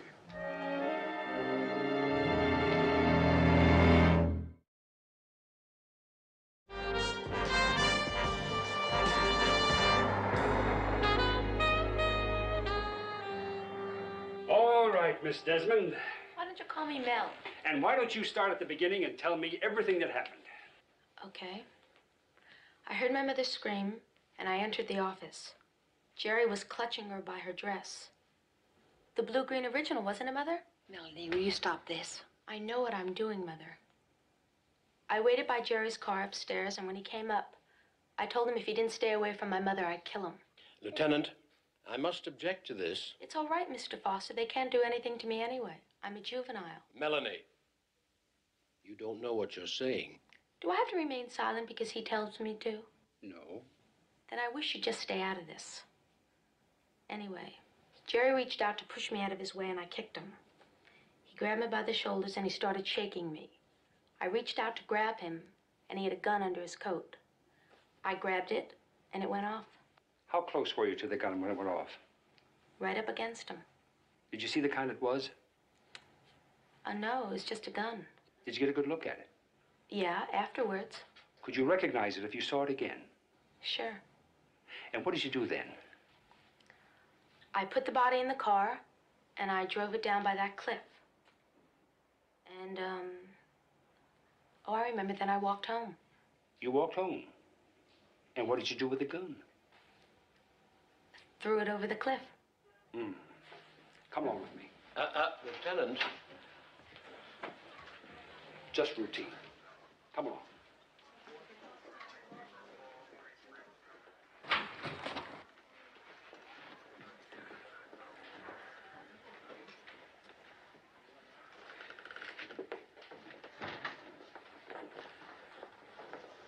Now,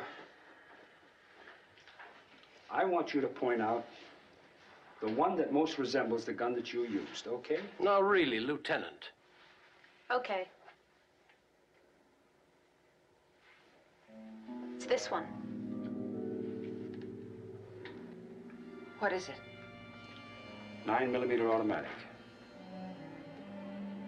The type that killed Stillman. Ira? It's all right. I'll have her writ 10 minutes after she's booked. She'll be released in your custody. As the lieutenant says, just routine. Do you own a gun like that, Mrs. Desmond? No, I don't have any gun. What about your husband? We're divorced. We don't even live together. Daniel, take her downstairs. Don't worry, Mother. Everything's gonna be just fine.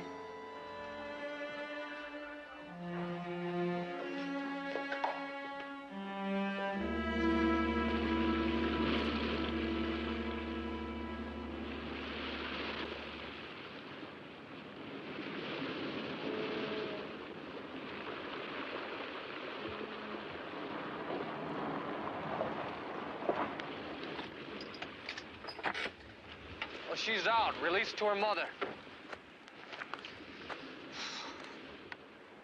You find a gun? No, not yet. Somehow I'm not surprised. Neither am I. What's troubling you? Same thing that's bugging you. Her story, it's all too easy, too pat. She did point out that gun, though. Blood on the roof, 9mm cartridge. She didn't read all that in the papers. Mike, Stillman and Mrs. Desmond had a fight. Suppose Mrs. Desmond shot him and Melanie saw it. Suppose she's trying to cover for her mother. That's what we're both supposing. Well, the thing is that I love my mother, and well, I wouldn't want her to get into any kind of trouble. No, I'll be terribly discreet. Now, you say Mr. Stillman and your mom were, Lovers? Oh, yeah, he was her latest. You mean there were others? Oh, sure. Do you remember their names? Melanie?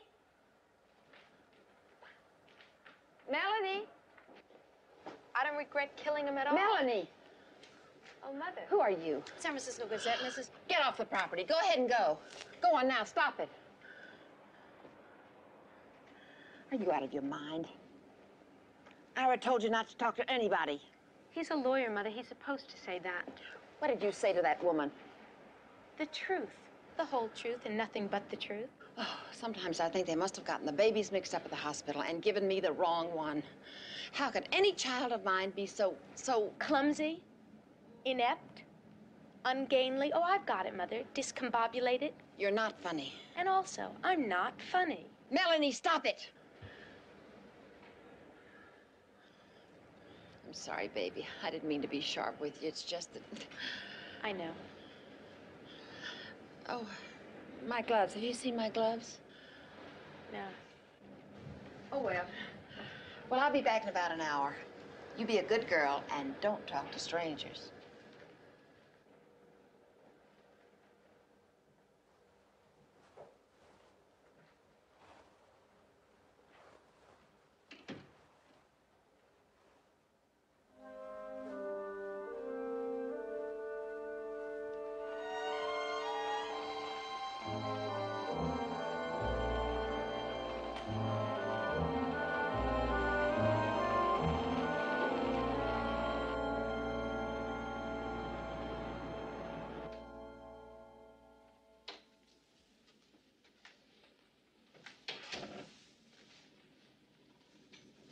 Is he in?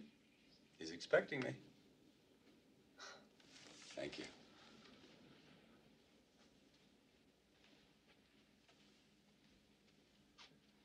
Police officers on a point overlooking the Golden Gate Bridge. The murder weapon has not been Frank, found. As earlier reported, Miss Desmond, age 17, is admitted shooting the victim. Miss Desmond has since been released in the custody of her mother, well-known fashion designer Julia Desmond, pending further investigation. According to the coroner's office, the victim, Jerome Stillman. Well, how about that for wild? It's more than wild, Ethan. Think about it. That story that she told about what happened, she even picked out the right gun. Now, how could she know that unless she was there and saw it? Okay, so she saw it. But why the confession? I don't know. Maybe she has her own reasons. But whatever those reasons are, she could change her mind any time. And if she could describe the gun, she could describe you and Manning. I wouldn't like that. You're reading my mind. So, let Manning handle it. And he'll be involved as deeply as we are. Frank, what if he won't do it? I told you before, he's a potential witness.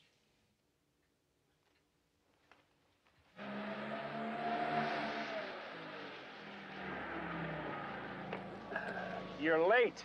Couldn't get it started. Figures.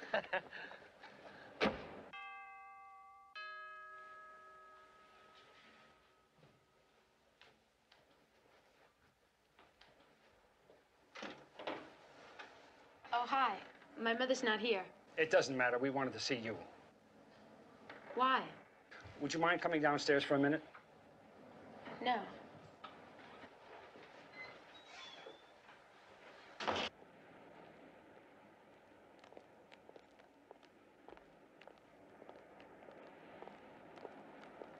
Do you recognize that car? Yeah, it looks like Jerry's.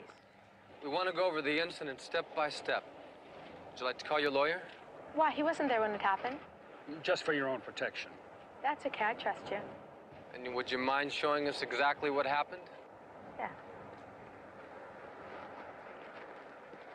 I waited by the car when Jerry came out of the stairwell, and I stopped him right about here. We talked, and then he grabbed me, and I grabbed the gun. It went off, and he fell. How far from the car? Right about here. Now, you mean to say that you picked up a 180-pound man, and you carried him and put him in this car? No, I remember now. No, he staggered a few steps, and then he fell right against this door. Then you pushed him in the car, right? Got around, got in, and drove away. Right. Right. Okay, now the body's in the car. Now, why don't you show us how you drove away?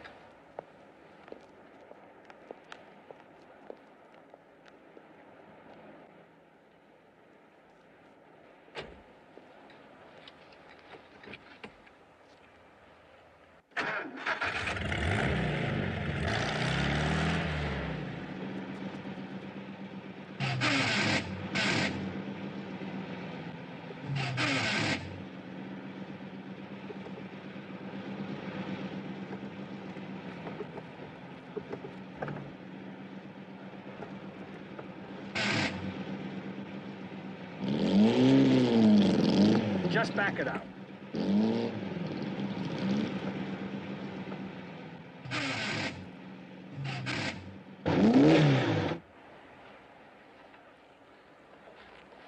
Well, I know I did it. What do you think, I'm lying? That's right, we think you're lying. You've obviously never driven a porn stick shift before. Well, I identified the gun, didn't I? How do you explain that? We think you might have seen it in the murderer's hand. Who are you trying to protect? Your mother? Come on. Where are you going?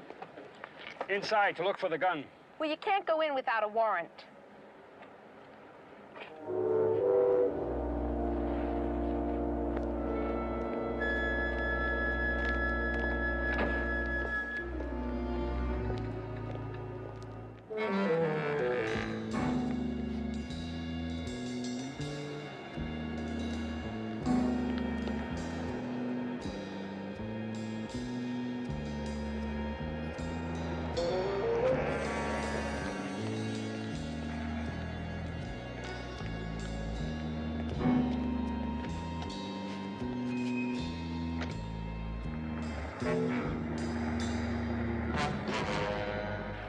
we going? Another collection. Another murder. You know, I'll say one thing for you. When you find a problem, you sure don't know how to let go of it. Yeah, that's my cross. You know, Kenneth, Mr. Kid's getting a little worried about you. Is that a fact? Yeah, that's a fact. He's not sure you have what it takes to go the distance. Look, I'll bust as many bones as he wants, but I'm damned if I kill a man. How about a woman?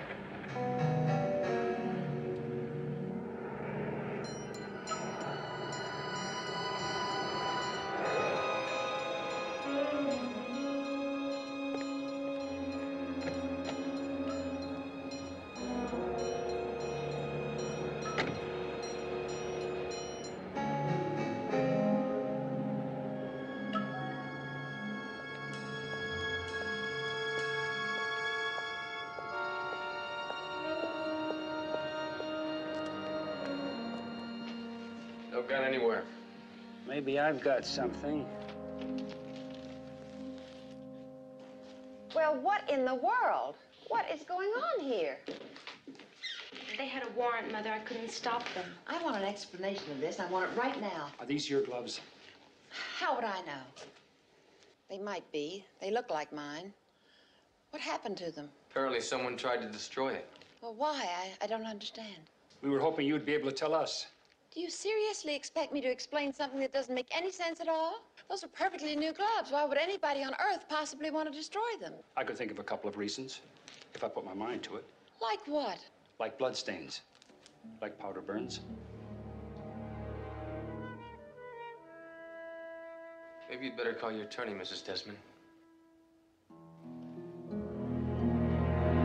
Hey, see, if we can freeze the girl's confession, then the police have to accept it.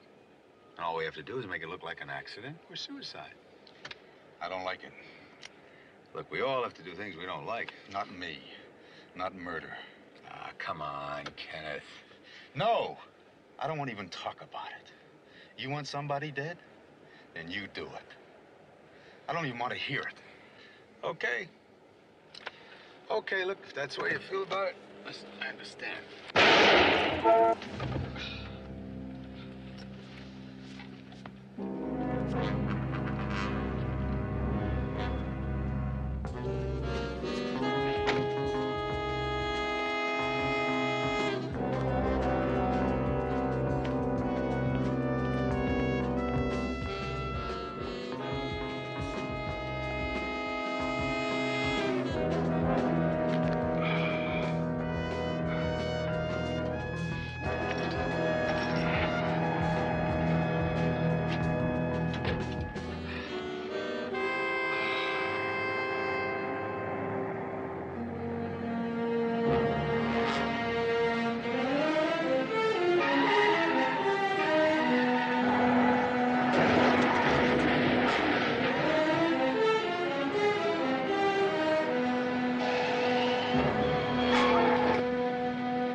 Tell you again, I don't know how the gloves got into the fireplace. I didn't put them there. Maybe Mel did. Why?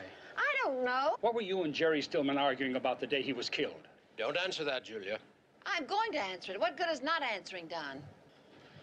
He wanted to borrow some money. I turned him down and he got mad. How much money? $50,000. Did he tell you why he needed it? He said he lost a bet. To whom? How would I know? After your fight in the office. It wasn't a fight. He slapped me and I wasn't about to slap him back. All right. After he left your office, what did you do then? I went home. I didn't feel very well. Did you see him later? No. Are you sure he wasn't waiting for you outside your office? She's already answered your question, Lieutenant. She said she didn't see him. Bring her in.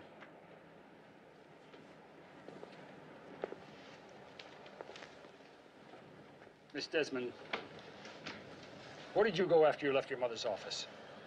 Do I have to answer that? I don't think so. She's no longer a suspect, Mr. Foster, but she may be a witness. And if she doesn't answer, she could be charged for withholding evidence. Where did you go? Out in the hall. I don't know. Did you see Jerry Stillman leave your mother's office? I don't remember. Did you see your mother leave the office? I don't remember. Now look here, young lady. I'm not going to say anything against my mother, and you can't make me. I'm not going to tell you anything. Get that arrow, please. Is there anything else you'd like to know, Lieutenant? No, nothing else. Am I under arrest? No, you're not under arrest. But please don't try to make any plans to travel. I wasn't planning any trips. Julia? Find our own way out, thank you. That was your ex-husband on the phone. Hank? His lawyers have been in contact with the juvenile authorities. They've given him permission to come here and pick up Melanie. He's on his way over now.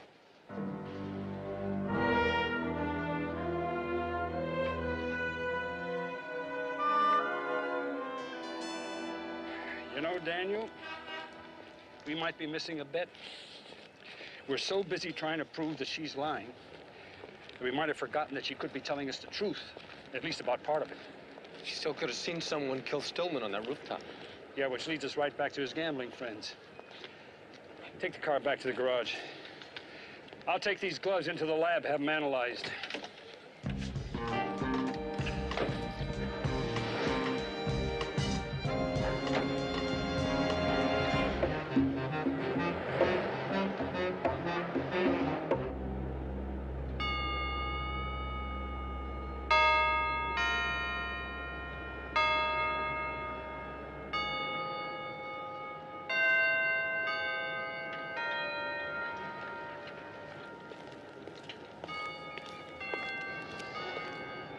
Want a bite? I couldn't. I shouldn't either, but I figure all I've been through, I deserve all the rewards I can get. I think you're right. You know, it's really wonderful just being with you. You don't make me feel fat and ugly. Does she? Well, you know her. How does she make you feel? Grubby. I've missed you, Mel. And I've been worried about you. Oh, don't be. I'm okay, really. No, I don't mean just since the Stillman mess. I mean on a day-to-day basis. You see, I was never sure you could take the pounding. I was always afraid you might be a little too much like me. You're probably right. I wanted to take you when your mom and I first split up. You did? Uh-huh. But she loved you, too. And besides, she had the clout. Believe me, clout isn't everything. Oh, now you tell me. Anyway, I'm ready to make the move. If you are. You mean you want me to come and live with you? Mm-hmm. Here is the key to the front door. And I'll see you later. Daddy? It's a big move, and, well, there are a couple of loose ends with Mother that I want to see tied up first, so can I put it off for a little bit? Oh, you take all the time you need.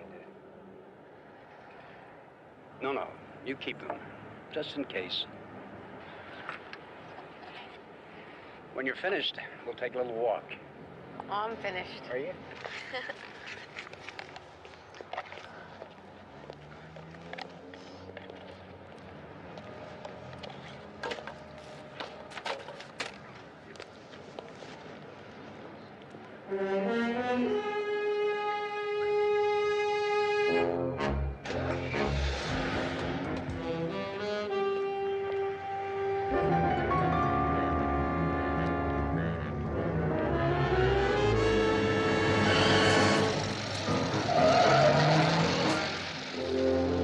Honey, are you all right? Yeah. Are you okay? Crazy fool, he could have killed both of us. Probably some hothead. The word I get is that Stillman owed Frank Kidd over $50,000. And he's no man to welsh on. Then you know him. I know him. Well, a couple of his boys were looking for Stillman a few days ago. Check on a guy named Manning. Okay. And where do I reach you? You can't. Anything on the gloves? No, no trace of blood, no nothing. Just a common, ordinary pair of burnt gloves. All of this has got to lead somewhere. Daniel, I have a feeling you and I have been snookered. I don't get it. What's the point? The point is that somebody's trying to make us believe that Mrs. Desmond is guilty of murder. Mike, just got a phone call. Bernie wants you down at the morgue. Why? He just brought in another homicide, gunshot, and the bullet was a 9mm. Good. Thank you.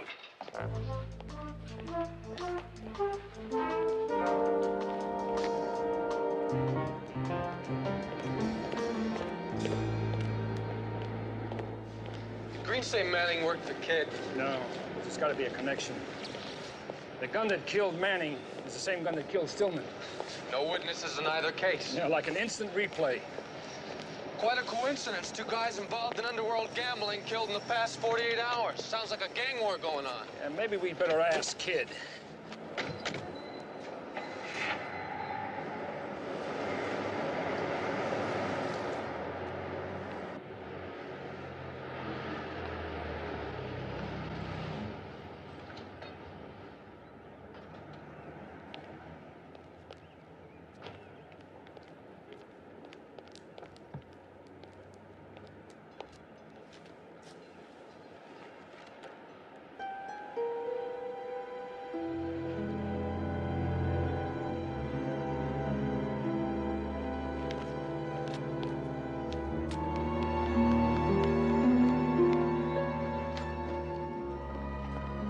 Hi, Mom, I'm home. In here. Thanks, I've seen it. Seen what? The story of my life.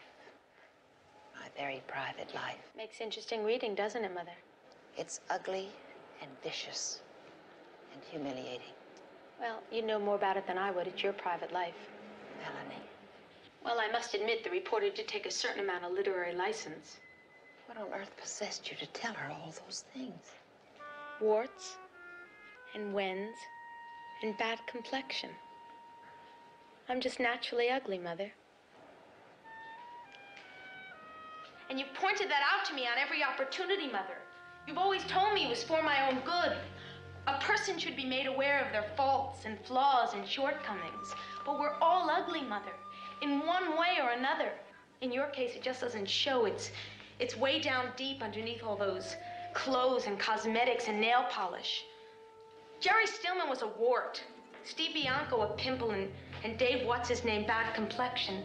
They're your faults and flaws and shortcomings, Mother. And you're gonna have to deal with them sooner or later. You're gonna end up clumsy and ugly and lumpish like me. Why the newspapers? Why make it so public?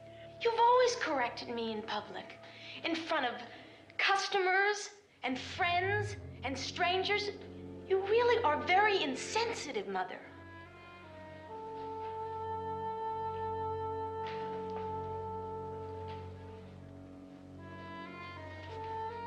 You burned those gloves, didn't you? Yes. And called the reporter. This whole thing was a way to get even with me. That's right, Mother. You realize I could be sent to jail. I wouldn't go that far. See, because I can stop it any time I want to. Because I know who really did it. 2 men. One of them was just your type.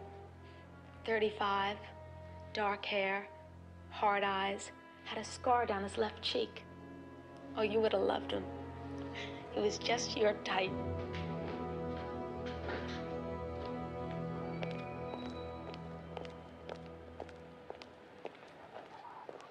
Mr. Kidd? Yes? San Francisco Police. Oh, certainly. Should have recognized you by the feet. It's a little humor there. What can I do for you? Well, you can start by telling us why Ken Manning was killed.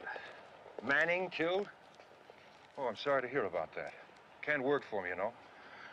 Oh, I'm heartsick about that. And how heartsick are you about Jerry Stillman? Oh, I knew Jerry, but we were never very close. Jerry owe you any money when he died? Money? No. Never welched on a bet? I don't bet. And I don't understand what Jerry Stillman's got to do with any of this anyway. You have his murderer, don't you? We thought we had until Manning was killed. What's the connection? Well, the same weapon killed both victims. Our suspect could have killed Stillman, but she had an ironclad alibi about Manning. So do I. You do? Oh, that's funny. I didn't mention the time of death, did I? No.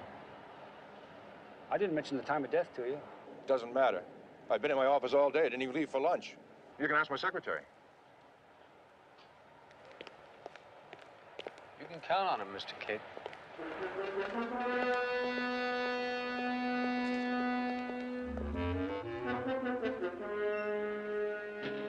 Neil. Goodbye, Mother. Where are you going? To my father's.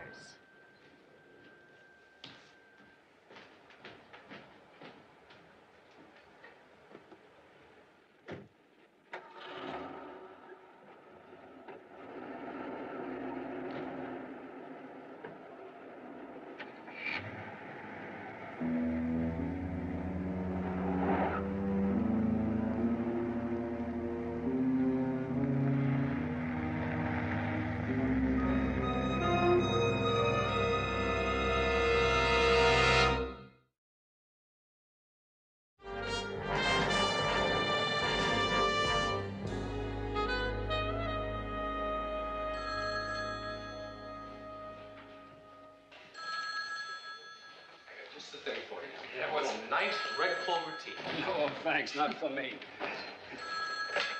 Homicide, Stone. Lieutenant? Oh, this is Julia Desmond. Oh, hello, Mrs. Desmond. It's about Melanie. She lied. The whole thing was a lie. She saw the murder.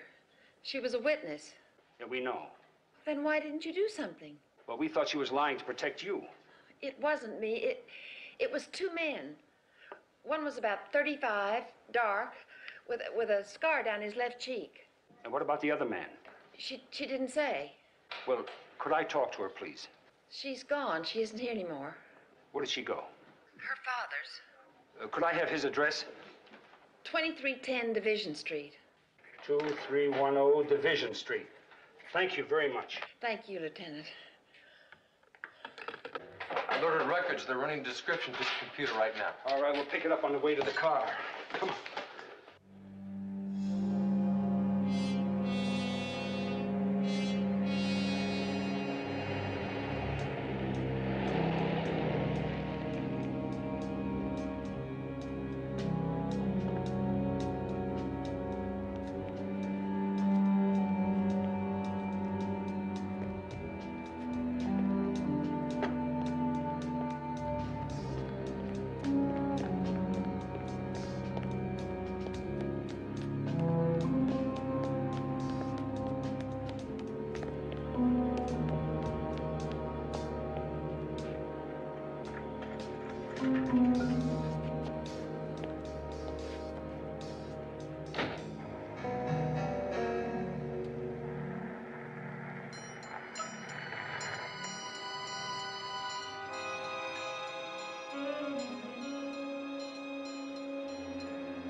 Daddy, are you home?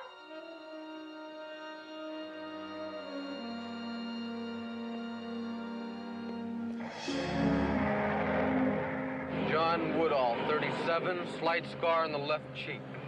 Armed robbery, county jail awaiting trial. Lets him out. George Spelvin, 33, scars and other distinguishing marks. Bullet hole in left cheek. Doing 5 to 10 in Chino, forget him. Prince, Ethan Prince, record of simple assault, assault and battery, bookmaking, loan sharking, deep scar left cheek. Bookmaking, loan sharking. And strong-arm man. Stillman owed Kid money. Maybe Prince was sent to collect.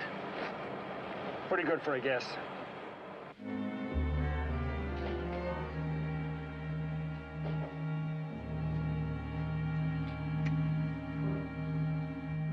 Dad, are you here?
freeze!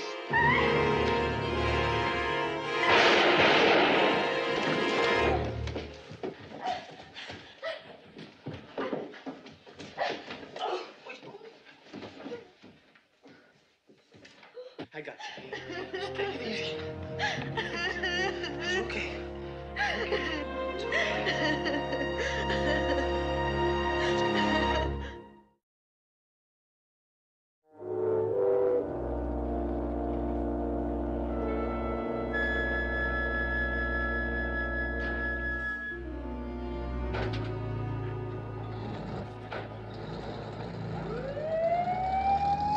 I'm sorry, but you're going to have to come down to Bryant Street Station in the morning. That's where I'll take your statement. I should have told you the truth in the beginning. Would have saved us all a lot of trouble, Mel. I guess I had to learn things the hard way. Most people do. Oh, Melanie. Oh, my baby, are you all right? Yes, Mother, I'm fine. You keep forgetting, Julie, she's not a baby anymore. That's okay, Dad. Oh, I'm sorry, Mother. I wish I could undo everything and start all over again. But, I feel the same way. Oh, well, goodbye, everybody. Good night, and thank you. Goodbye. Good night.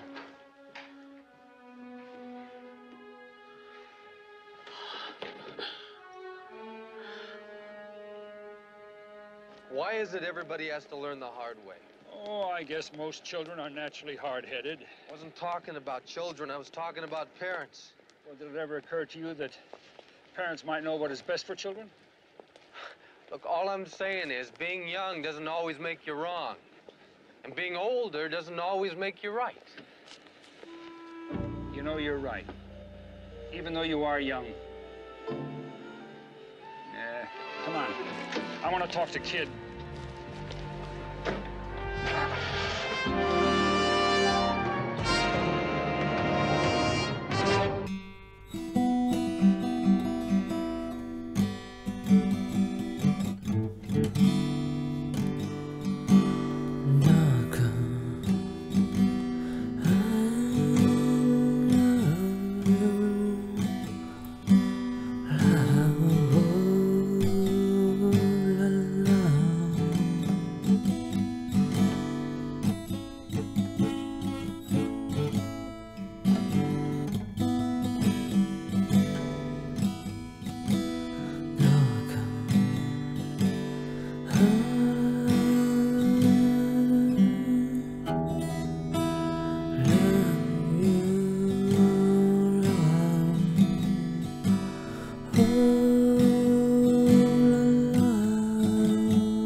Move back, Fred. Right. Okay. Will you back up a little, folks? Come on, folks. Give us a little room, please. You, Mr. Gomez? Sí. Hold it back. Perdóname, pero yo no hablo inglés. Yo hice la llamada. Aquí está, aquí adentro.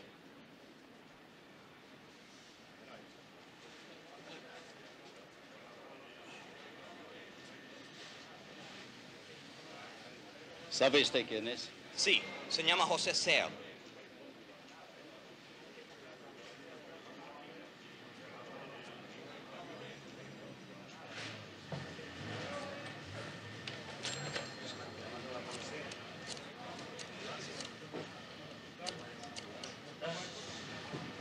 Officer Ruiz.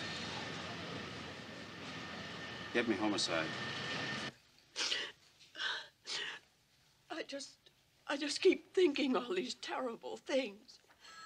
He's 78 years old, and he's never been gone all night before. In the 50 years we've been married. Oh, I'm sorry, Inspector Martin. I don't mean to keep going to pieces like this. It's all right, Mrs. Elliott. We're here to help. You've already helped. Just listening. We'll be looking, too. Now, I'm sure everything will be all right. Someone will call you the moment we hear anything. Bless you. I won't be keeping you anymore. I'll show you the way out. Oh, I'll find it all right. Oh, dear. What is it? My bus fare. I don't have it. Well, here. Here, I do. Oh, no, no. No, please, take it. That's all right. Oh, are you sure? Oh, thank you again, Inspector. Oh.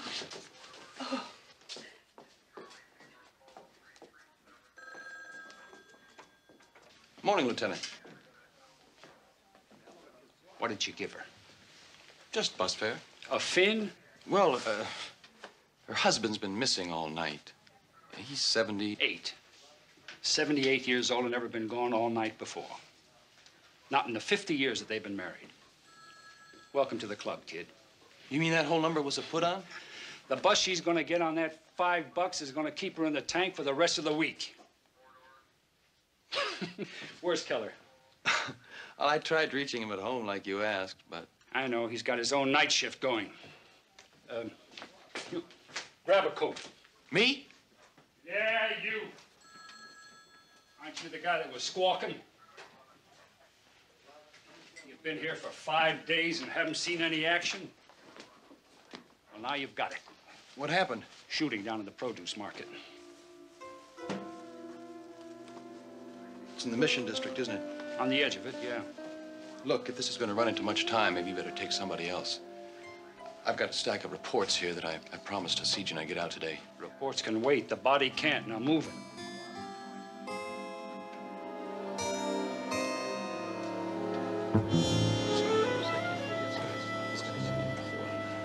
Okay, fine. No description, Lieutenant. He only saw the men from the rear. Well, what do you think, Ruiz?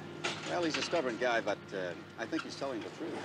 He says he saw 3 guys leaving at, what's this, 4:30? Right. And he found the body at 7.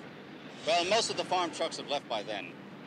He and Zale always grab a cup of coffee about that time. He didn't hear any shooting? Too many trucks, too much noise.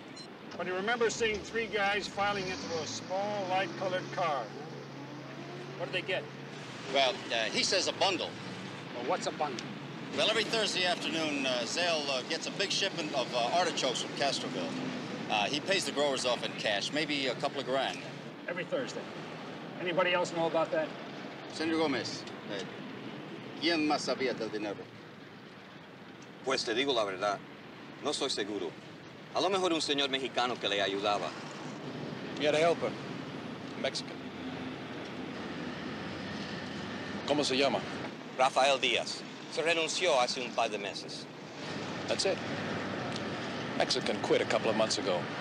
Came back and took what he never earned in his life.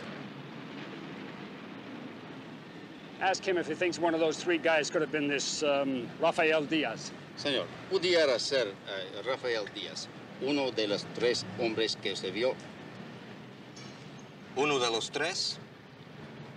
Pues... sí, puede ser. Es posible. You got that? Why don't you ask him where he lives?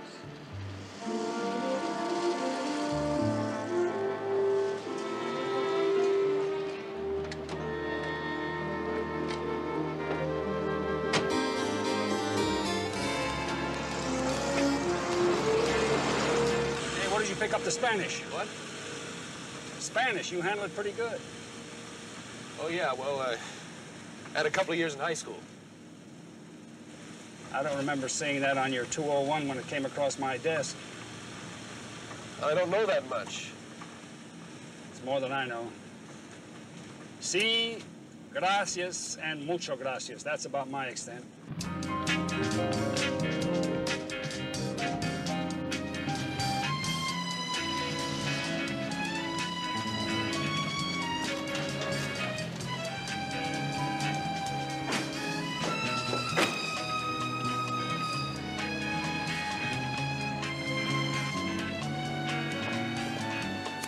Take the back door.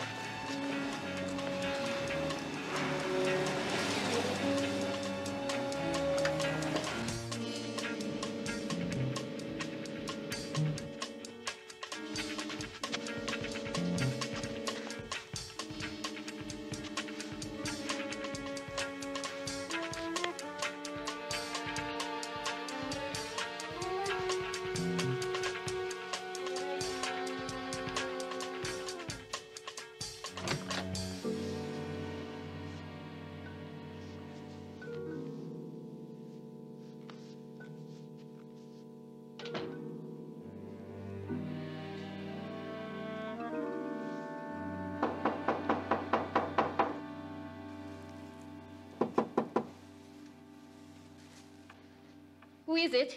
Police. We're looking for a Rafael Diaz.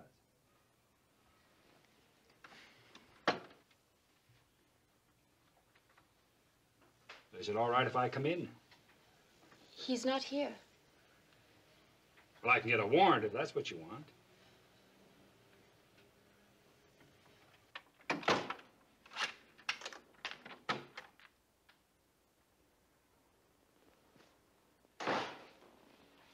Are you Mrs. Diaz? Miss, Rafael is my brother.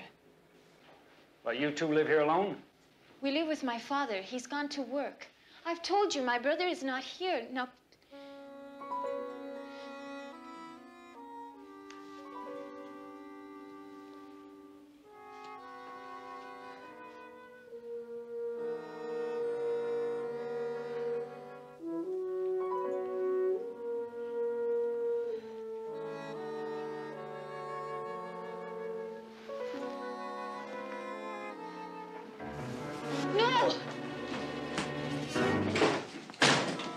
Got him coming out the back.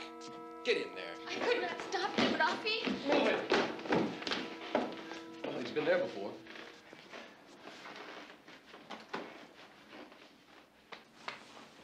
Turn around, Diaz.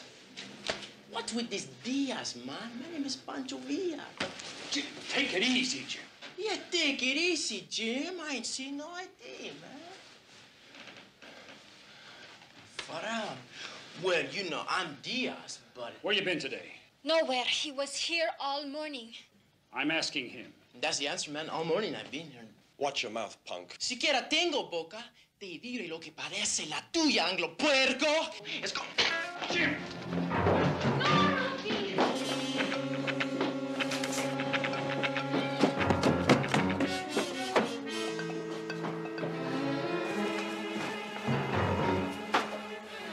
You get him from here, and I'll go out front. Right.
My ankle.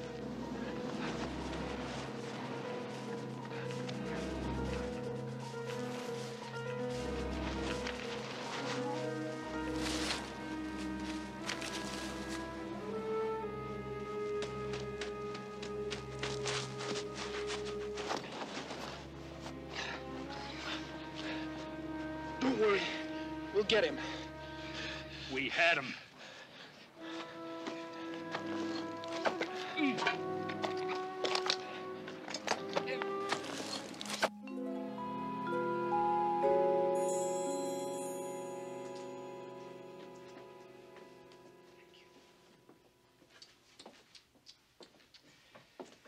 Just can't trust you alone anymore, can I, huh? Where were you all morning? One morning without me and you break your ankle. Don't you ever answer the phone? Not when it's in the refrigerator, no. In the refrigerator.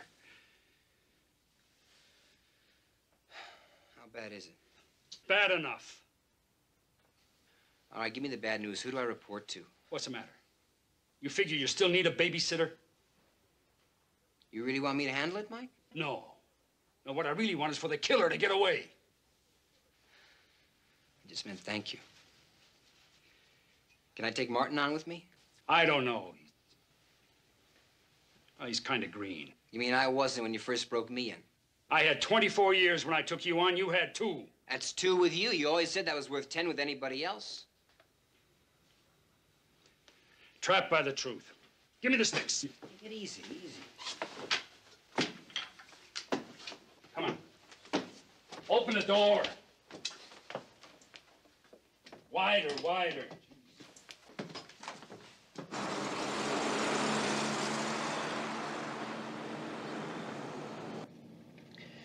You know, I wasn't expecting any undying gratitude, but couldn't you be a little happier? Happier? Yeah. You could be bored out of your skull typing reports. Sorry. Busy boy, DS. Grand theft, auto, 14. Juvenile hall, 6 months. Shoplifting, age 16. Case dismissed when store decided not to prosecute. Assault and battery, still 16. Another hitch in juvie, 4 months. Purse snatching, age 17. Dismissed. Must have spooked the witness. Possession of marijuana, suspended sentence. Turned 18 last month. It's the best thing that ever happened to this city, that last birthday. Maybe now we can put him where he belongs. You don't think we ought to give him a trial? You heard his track record. Well, I didn't hear anything about murder. You will. And that's one report I won't mind typing.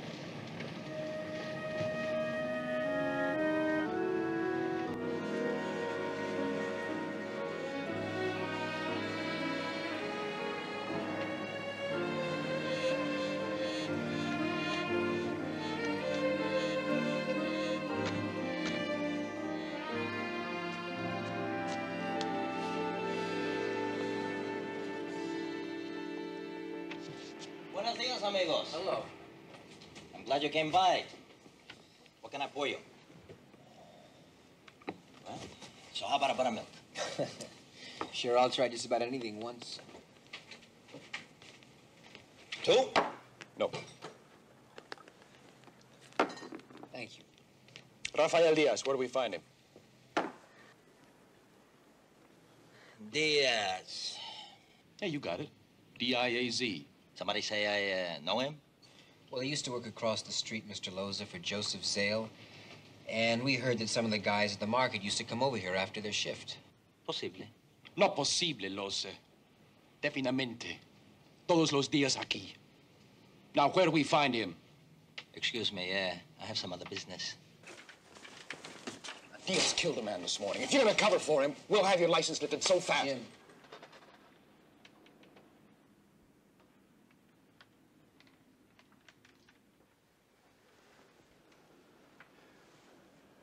They're all alike. They all look out for each other. Who's they?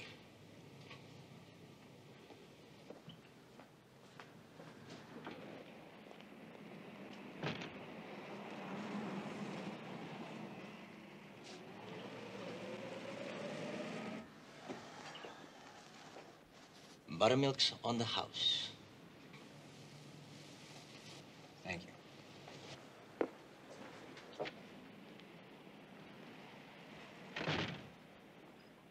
What was that all about, huh? Look, I'm talking to you. Look, if you got personal feelings about something, maybe you don't belong on this job. Yeah, I got personal feelings. I saw that old guy they covered up with a sheet this morning. I saw what 338 slugs can do to somebody point blank. That's not what I'm talking about, and you know it. Okay, I know it. And maybe I know more than you. I've seen that hat dance before. I grew up with guys like that, Steve. I've seen them operate all my life. They only sit up and speak on one cue. Well, I'm going to give you a cue right now. You just cool it. You come on one more time like that, and I'm going to be writing a report. Yours. Yes, sir. Oh, Come on, man.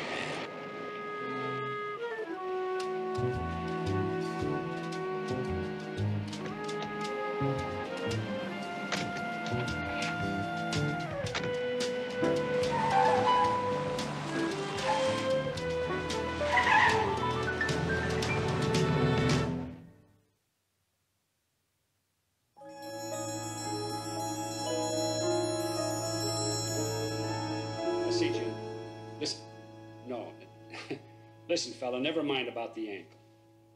It'll be all right. Just give me a couple of weeks. Just 5 days. That's... Listen, I call... Has Steve come in yet? Hasn't he phoned? What's that? I know all about the APB on Diaz. Why don't you give me something new? Uh-huh. Well, has he checked the bar, Loza's bar? Just a minute! What? You say there's trouble? What? Did Steve handle it all right? Oh, listen, there's someone at my front door. I'll call you back. Coming, coming!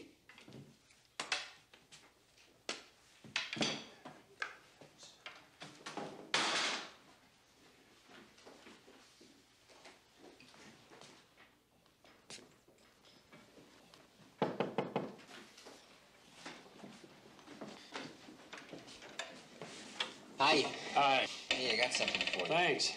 Couldn't see on those crutches. Didn't fit your image. It'll come in handy, you know. Martin and I are going to try one more lead before we call it a day.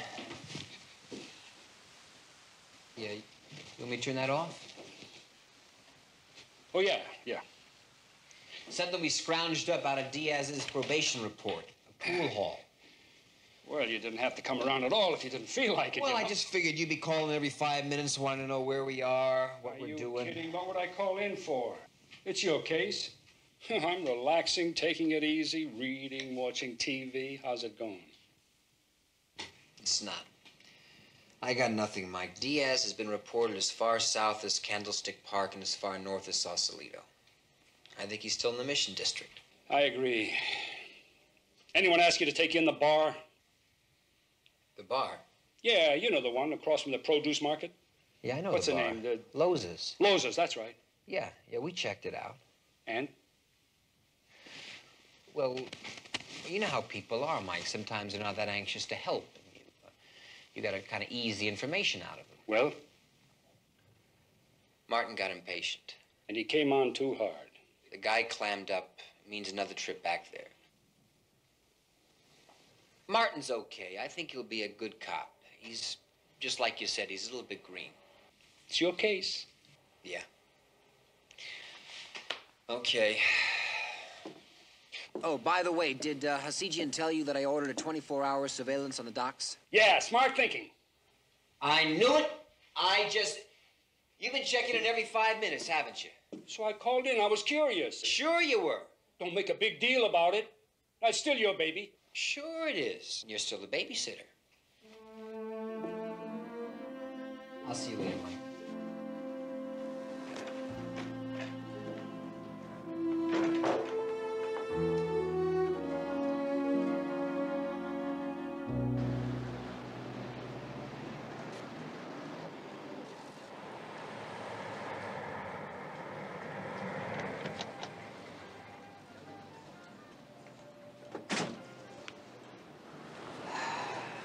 Terrific looking spot. Now, what'd you expect?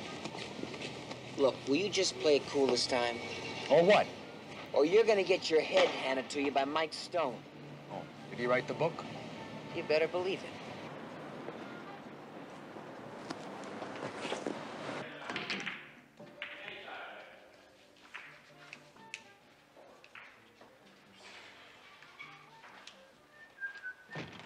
Mr. Candoni, I'm Inspector Keller. It's Inspector Martin. You know a Rafael Diaz? Diaz. Diaz. Is that him? Yeah. Yeah, I think I know him. I mean, you know, he comes in here once in a while for a game. Well, has he been in tonight? Tonight. No, not for a couple of weeks, maybe. Thank you.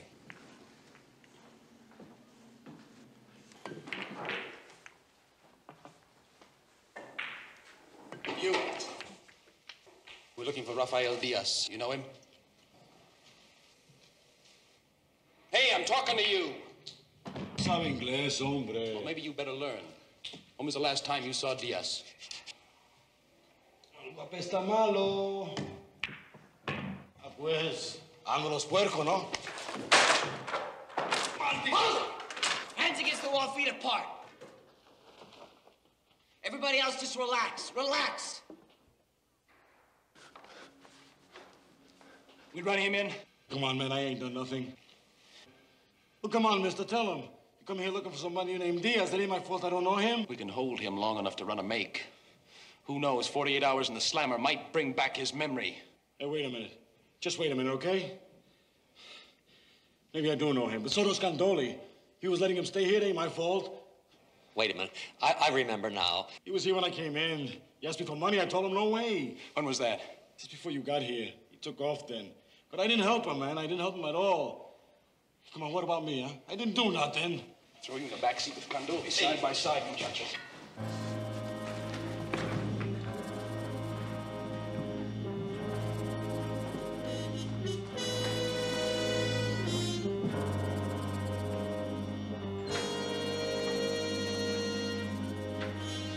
So when we ran the make, we turned up a warrant for parole violation.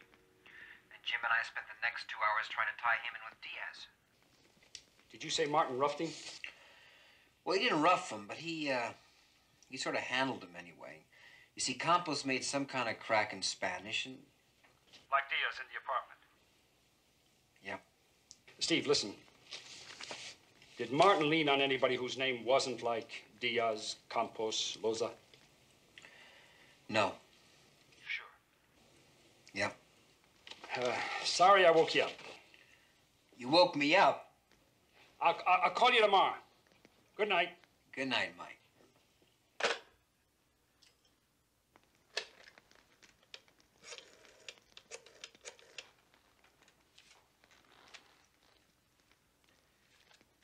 Could I have the telephone number, please, of the bus depot? No, the main one downtown.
Yes?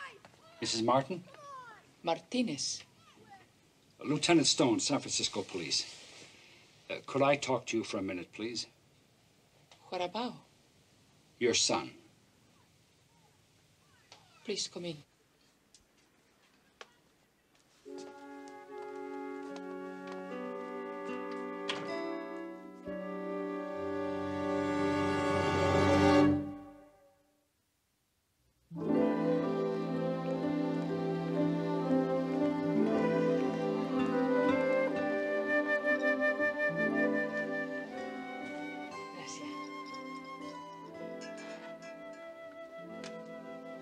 Thank you. You are welcome.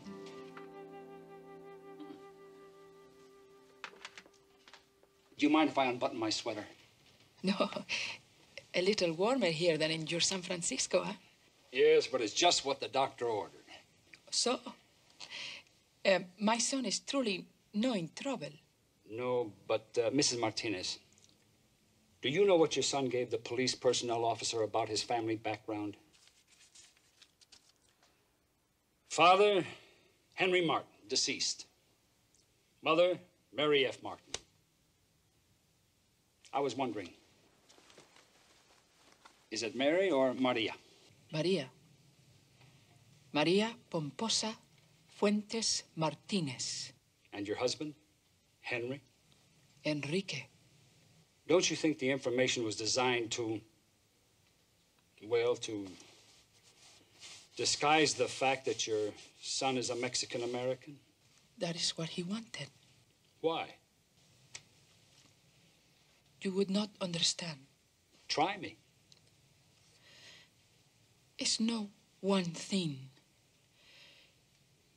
Just living here like this and knowing people who do less have more because they are Anglo, and watching his father spend his whole life being humiliated by weaker men, watching him die broken and defeated,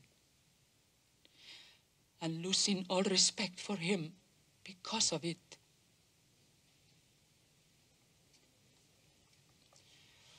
And then, when he went to college in San Jose, I changed his name. No more Jaime, James, and not Martinez, Martin. You did that? I want my son to have a chance at something good now. But he does have, at least I think so. He has a chance to be a good cop. But he has to accept people for what they are. And he can't do that if he doesn't accept himself first. A wetback, a picker, a mex, a greaser. That is what my son has been called all his life. Is that what he should accept, Mr. Stone? But your son wants to be a policeman. And a cop's life is like, well, it's not easy, especially today. A cop's life is like looking down a long hall of mirrors. Every case shows him another part of himself. And if he hates what he's looking at, he can't do his job.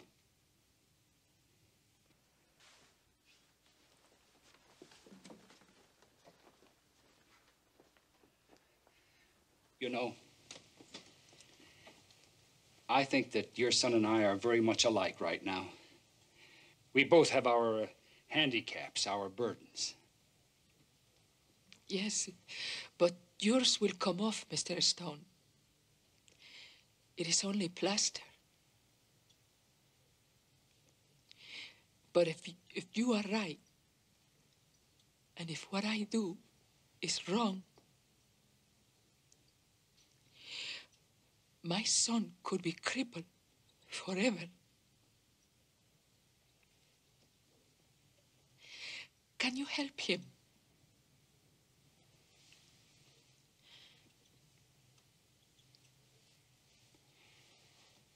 I'll try, Mr. Martinez. Gracias. I'll try. Gracias.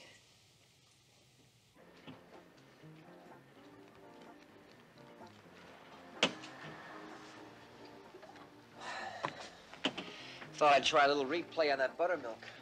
Just getting a taste for it. Where's the stormtrooper? I left him out in the car. Didn't want you to shortchange me, you know what I mean? He's a hard nose. You know that? No. No, he's not. He's just newer than me, if you can believe that. Okay, he's new, and he's a hard nose. Did you find your guy? Diaz? No. Tough. Joe was a good guy. I was sorry he got it. Used to come in here once in a while. Diaz. Diaz and a couple of his friends. You know their names? Mm-mm. They weren't market guys. You know what they look like? No, not really. Hey, wait a minute. There is something else. One of the guys drove a tow truck. Central Salvage. I remember because he parked in the alleyway once, locked the beer truck, and I said, hey, man, you got to get that truck out of there. Mr. Loza, thank you. Hey, you forgot your change.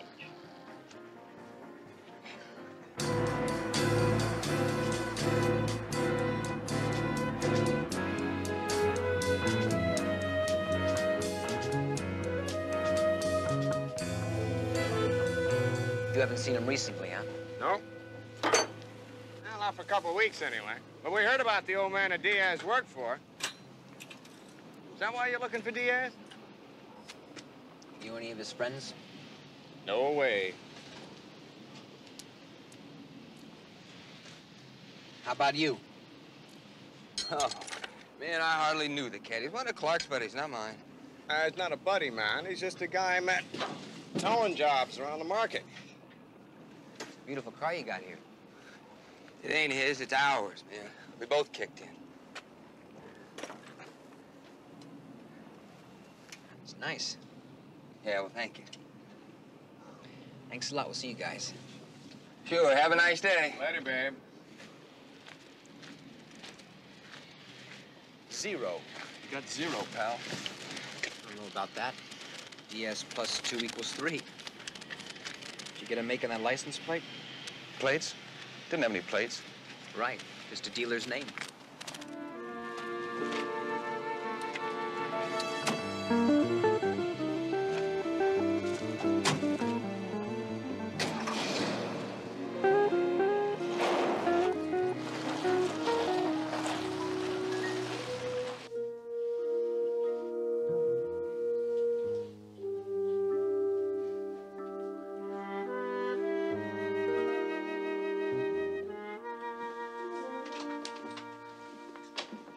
Well, look who's here. You just couldn't stay away, could you? Like they say, it gets in the blood. Sure it does, just like the virus. Anything new? Let you know after I make a phone call. Oh, Jim, can I see you for a minute? Sure. How you feeling? Good enough to go on duty, I think. Meaning you're taking me off the case? Well, I've got all the reports here, and maybe we ought to... You've been talking to Steve. That's got nothing to do with Steve. The assignment was only for the time I was out. Then it's Diaz. You're still blaming me for his getting away. No, I'm not blaming you for anything. It's just that I'm concerned. I'm concerned about some of your attitudes, and, well, I think that maybe we ought to have a talk about them. And soon. Now, you go back to Hasidian in the morning, and we'll talk about it in the afternoon, okay? Okay.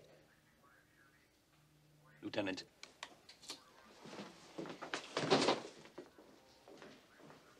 What's with him? Well, I just took him off the case. Get your call through? Yeah. Yeah, we got the jackpot, Mike. I called that car dealer. Johnson and Clark put down $1,300 cash plus the trade-in on their 62 Volks. Guess what color the Volks is? Just a hunch. Light-colored. Beige. And you remember how much Joe Zale carried with him every Thursday? 2,000? Right. And 2/3 of that is $1,300 plus some change. And I figured Diaz for another third. 2,000? Right. Buddy boy, you stick with me and you're gonna make it.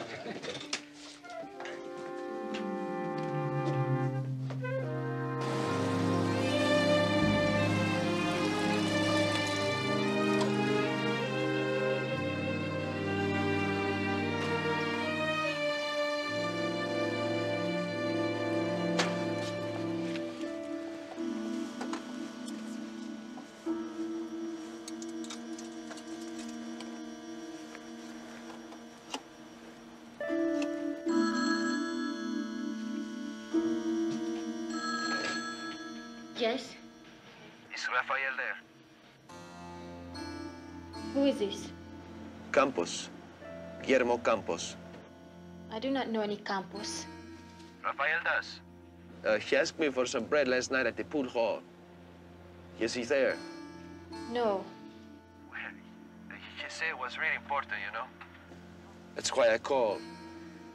She did me a favor once, so You should tell him I don't want no trouble. But I'll be at the old church on 23rd Street tonight at 10 o'clock. Okay? But maybe he will not call. Maybe I cannot get the message to him in time. You should tell him, lady. Campos, the old church, 10 o'clock.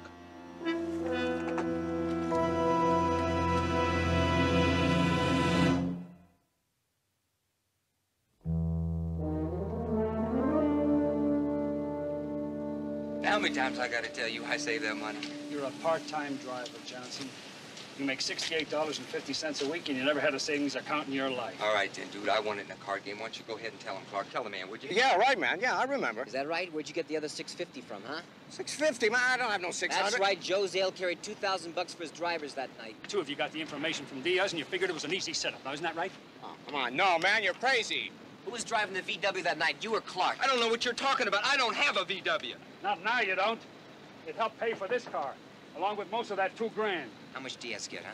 You don't have to tell him anything. You don't have to tell him nothing. Why don't you Don't just tell shut him up? You're nothing. just in this thing as deep as I am. Get out of here.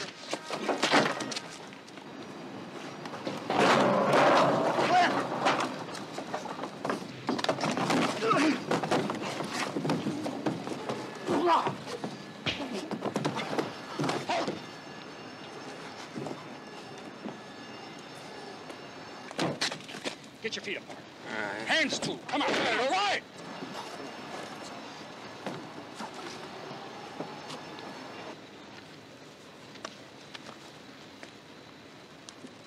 All right, how much is it? Huh? How much is it? What do you want me to guess? $650? Diaz's cut? All right. It was his job, man, Diaz, right? I mean, there wasn't supposed to be no shooting. That's right. That's right, man. Diaz was supposed to stay outside, you know? But then the old man started shoving back, so Diaz ran in, he grabbed Johnson's gun, And he was the guy that hit the old dude. I mean, all we did was just haul Diaz out of there and drop him off. I mean, nobody was supposed to get hit. That's right. He's telling you, man. That's the truth he's laying on you. Right now, I'm going to lay the truth on both of you.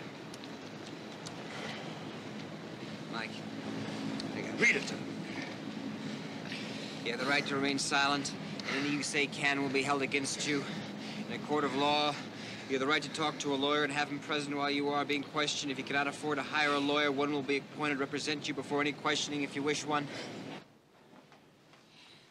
Liars!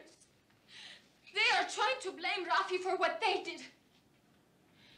Rafi is not a bad boy. Ms. Diaz, Johnson and Clark have signed statements that Raphael... It is not true! And the only person that can prove that is your brother. We'll catch him sooner or later, Miss Diaz. I don't know anything. That's a lie, girl, isn't it? I had you talking to Rafael on the telephone. Don't you shame me, too. You will tell the police everything you know about Rafael, and you will tell them now. All right. A man named Campos called a couple of hours ago. He has money for Rafael. They're going to meet at the old church on 23rd Street at 10 o'clock tonight. I thought you said Campos was in jail. He is. There's no way. You think Martin... Please, senor. You promise Rafael will not be hurt? Well, maybe you'd better light candles.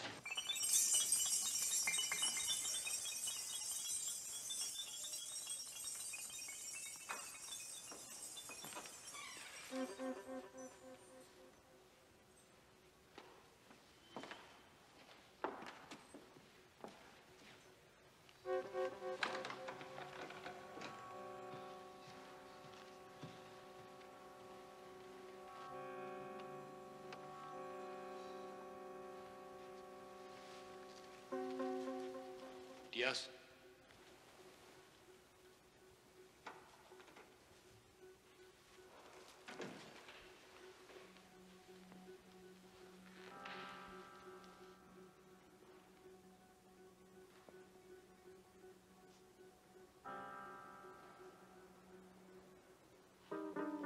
Diaz?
Point blank, Diaz. That's how you gave it to the old man at that market. That's how you don't miss. Point blank. Did you get a good look at what you did to him, Picker? Hey, man, take it easy. Sure, man, sure. But, like, what are you doing? I mean, are you gonna take me in or what? I said shut up! Cállate! You got it now? You looking for a way out? There's a door open behind me. Hey, man, no. Run! At least you know how to do that. Please, man, listen. I'll tell you everything. You take me in, I'll tell you. I swear, man. I said run! Don't crawl! No, man, please. Please, man. Come on, hombre, por amor de Dios, no quiero morir. Damn it, don't crawl! Be a man, not a cobarde chicano.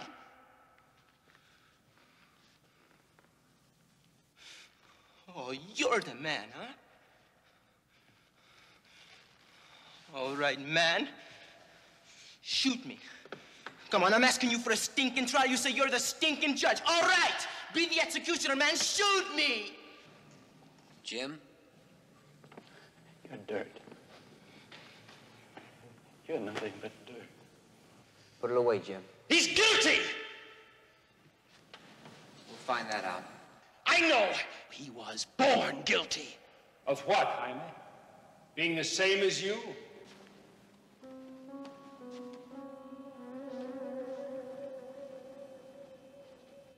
I've been to Salinas, Jim.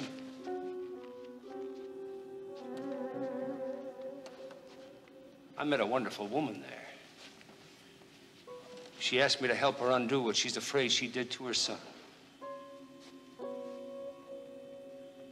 I told her I'd try to talk to him if it wasn't too late. Are we talking, Jim?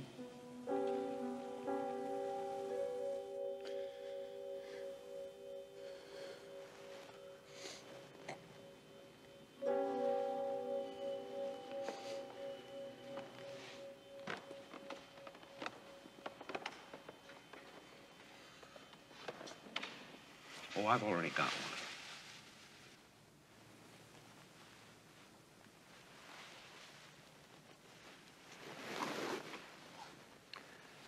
Why don't you read him his rights?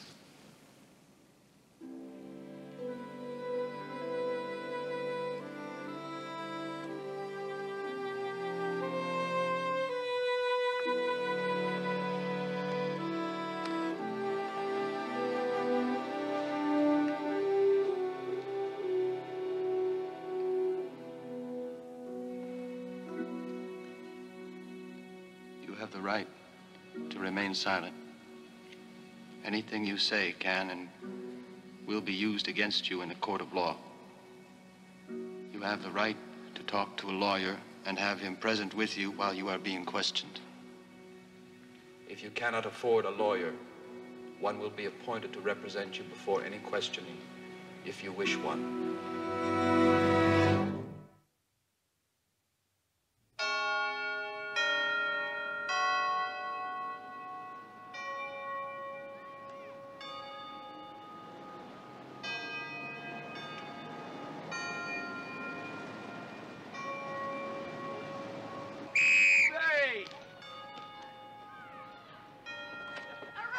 You all right? Paco, I know he's fast, but you got height on him. Use it. And use the old cabeza, too. Rodriguez. Move with it. Keep those hands up. All right? All right, let's go.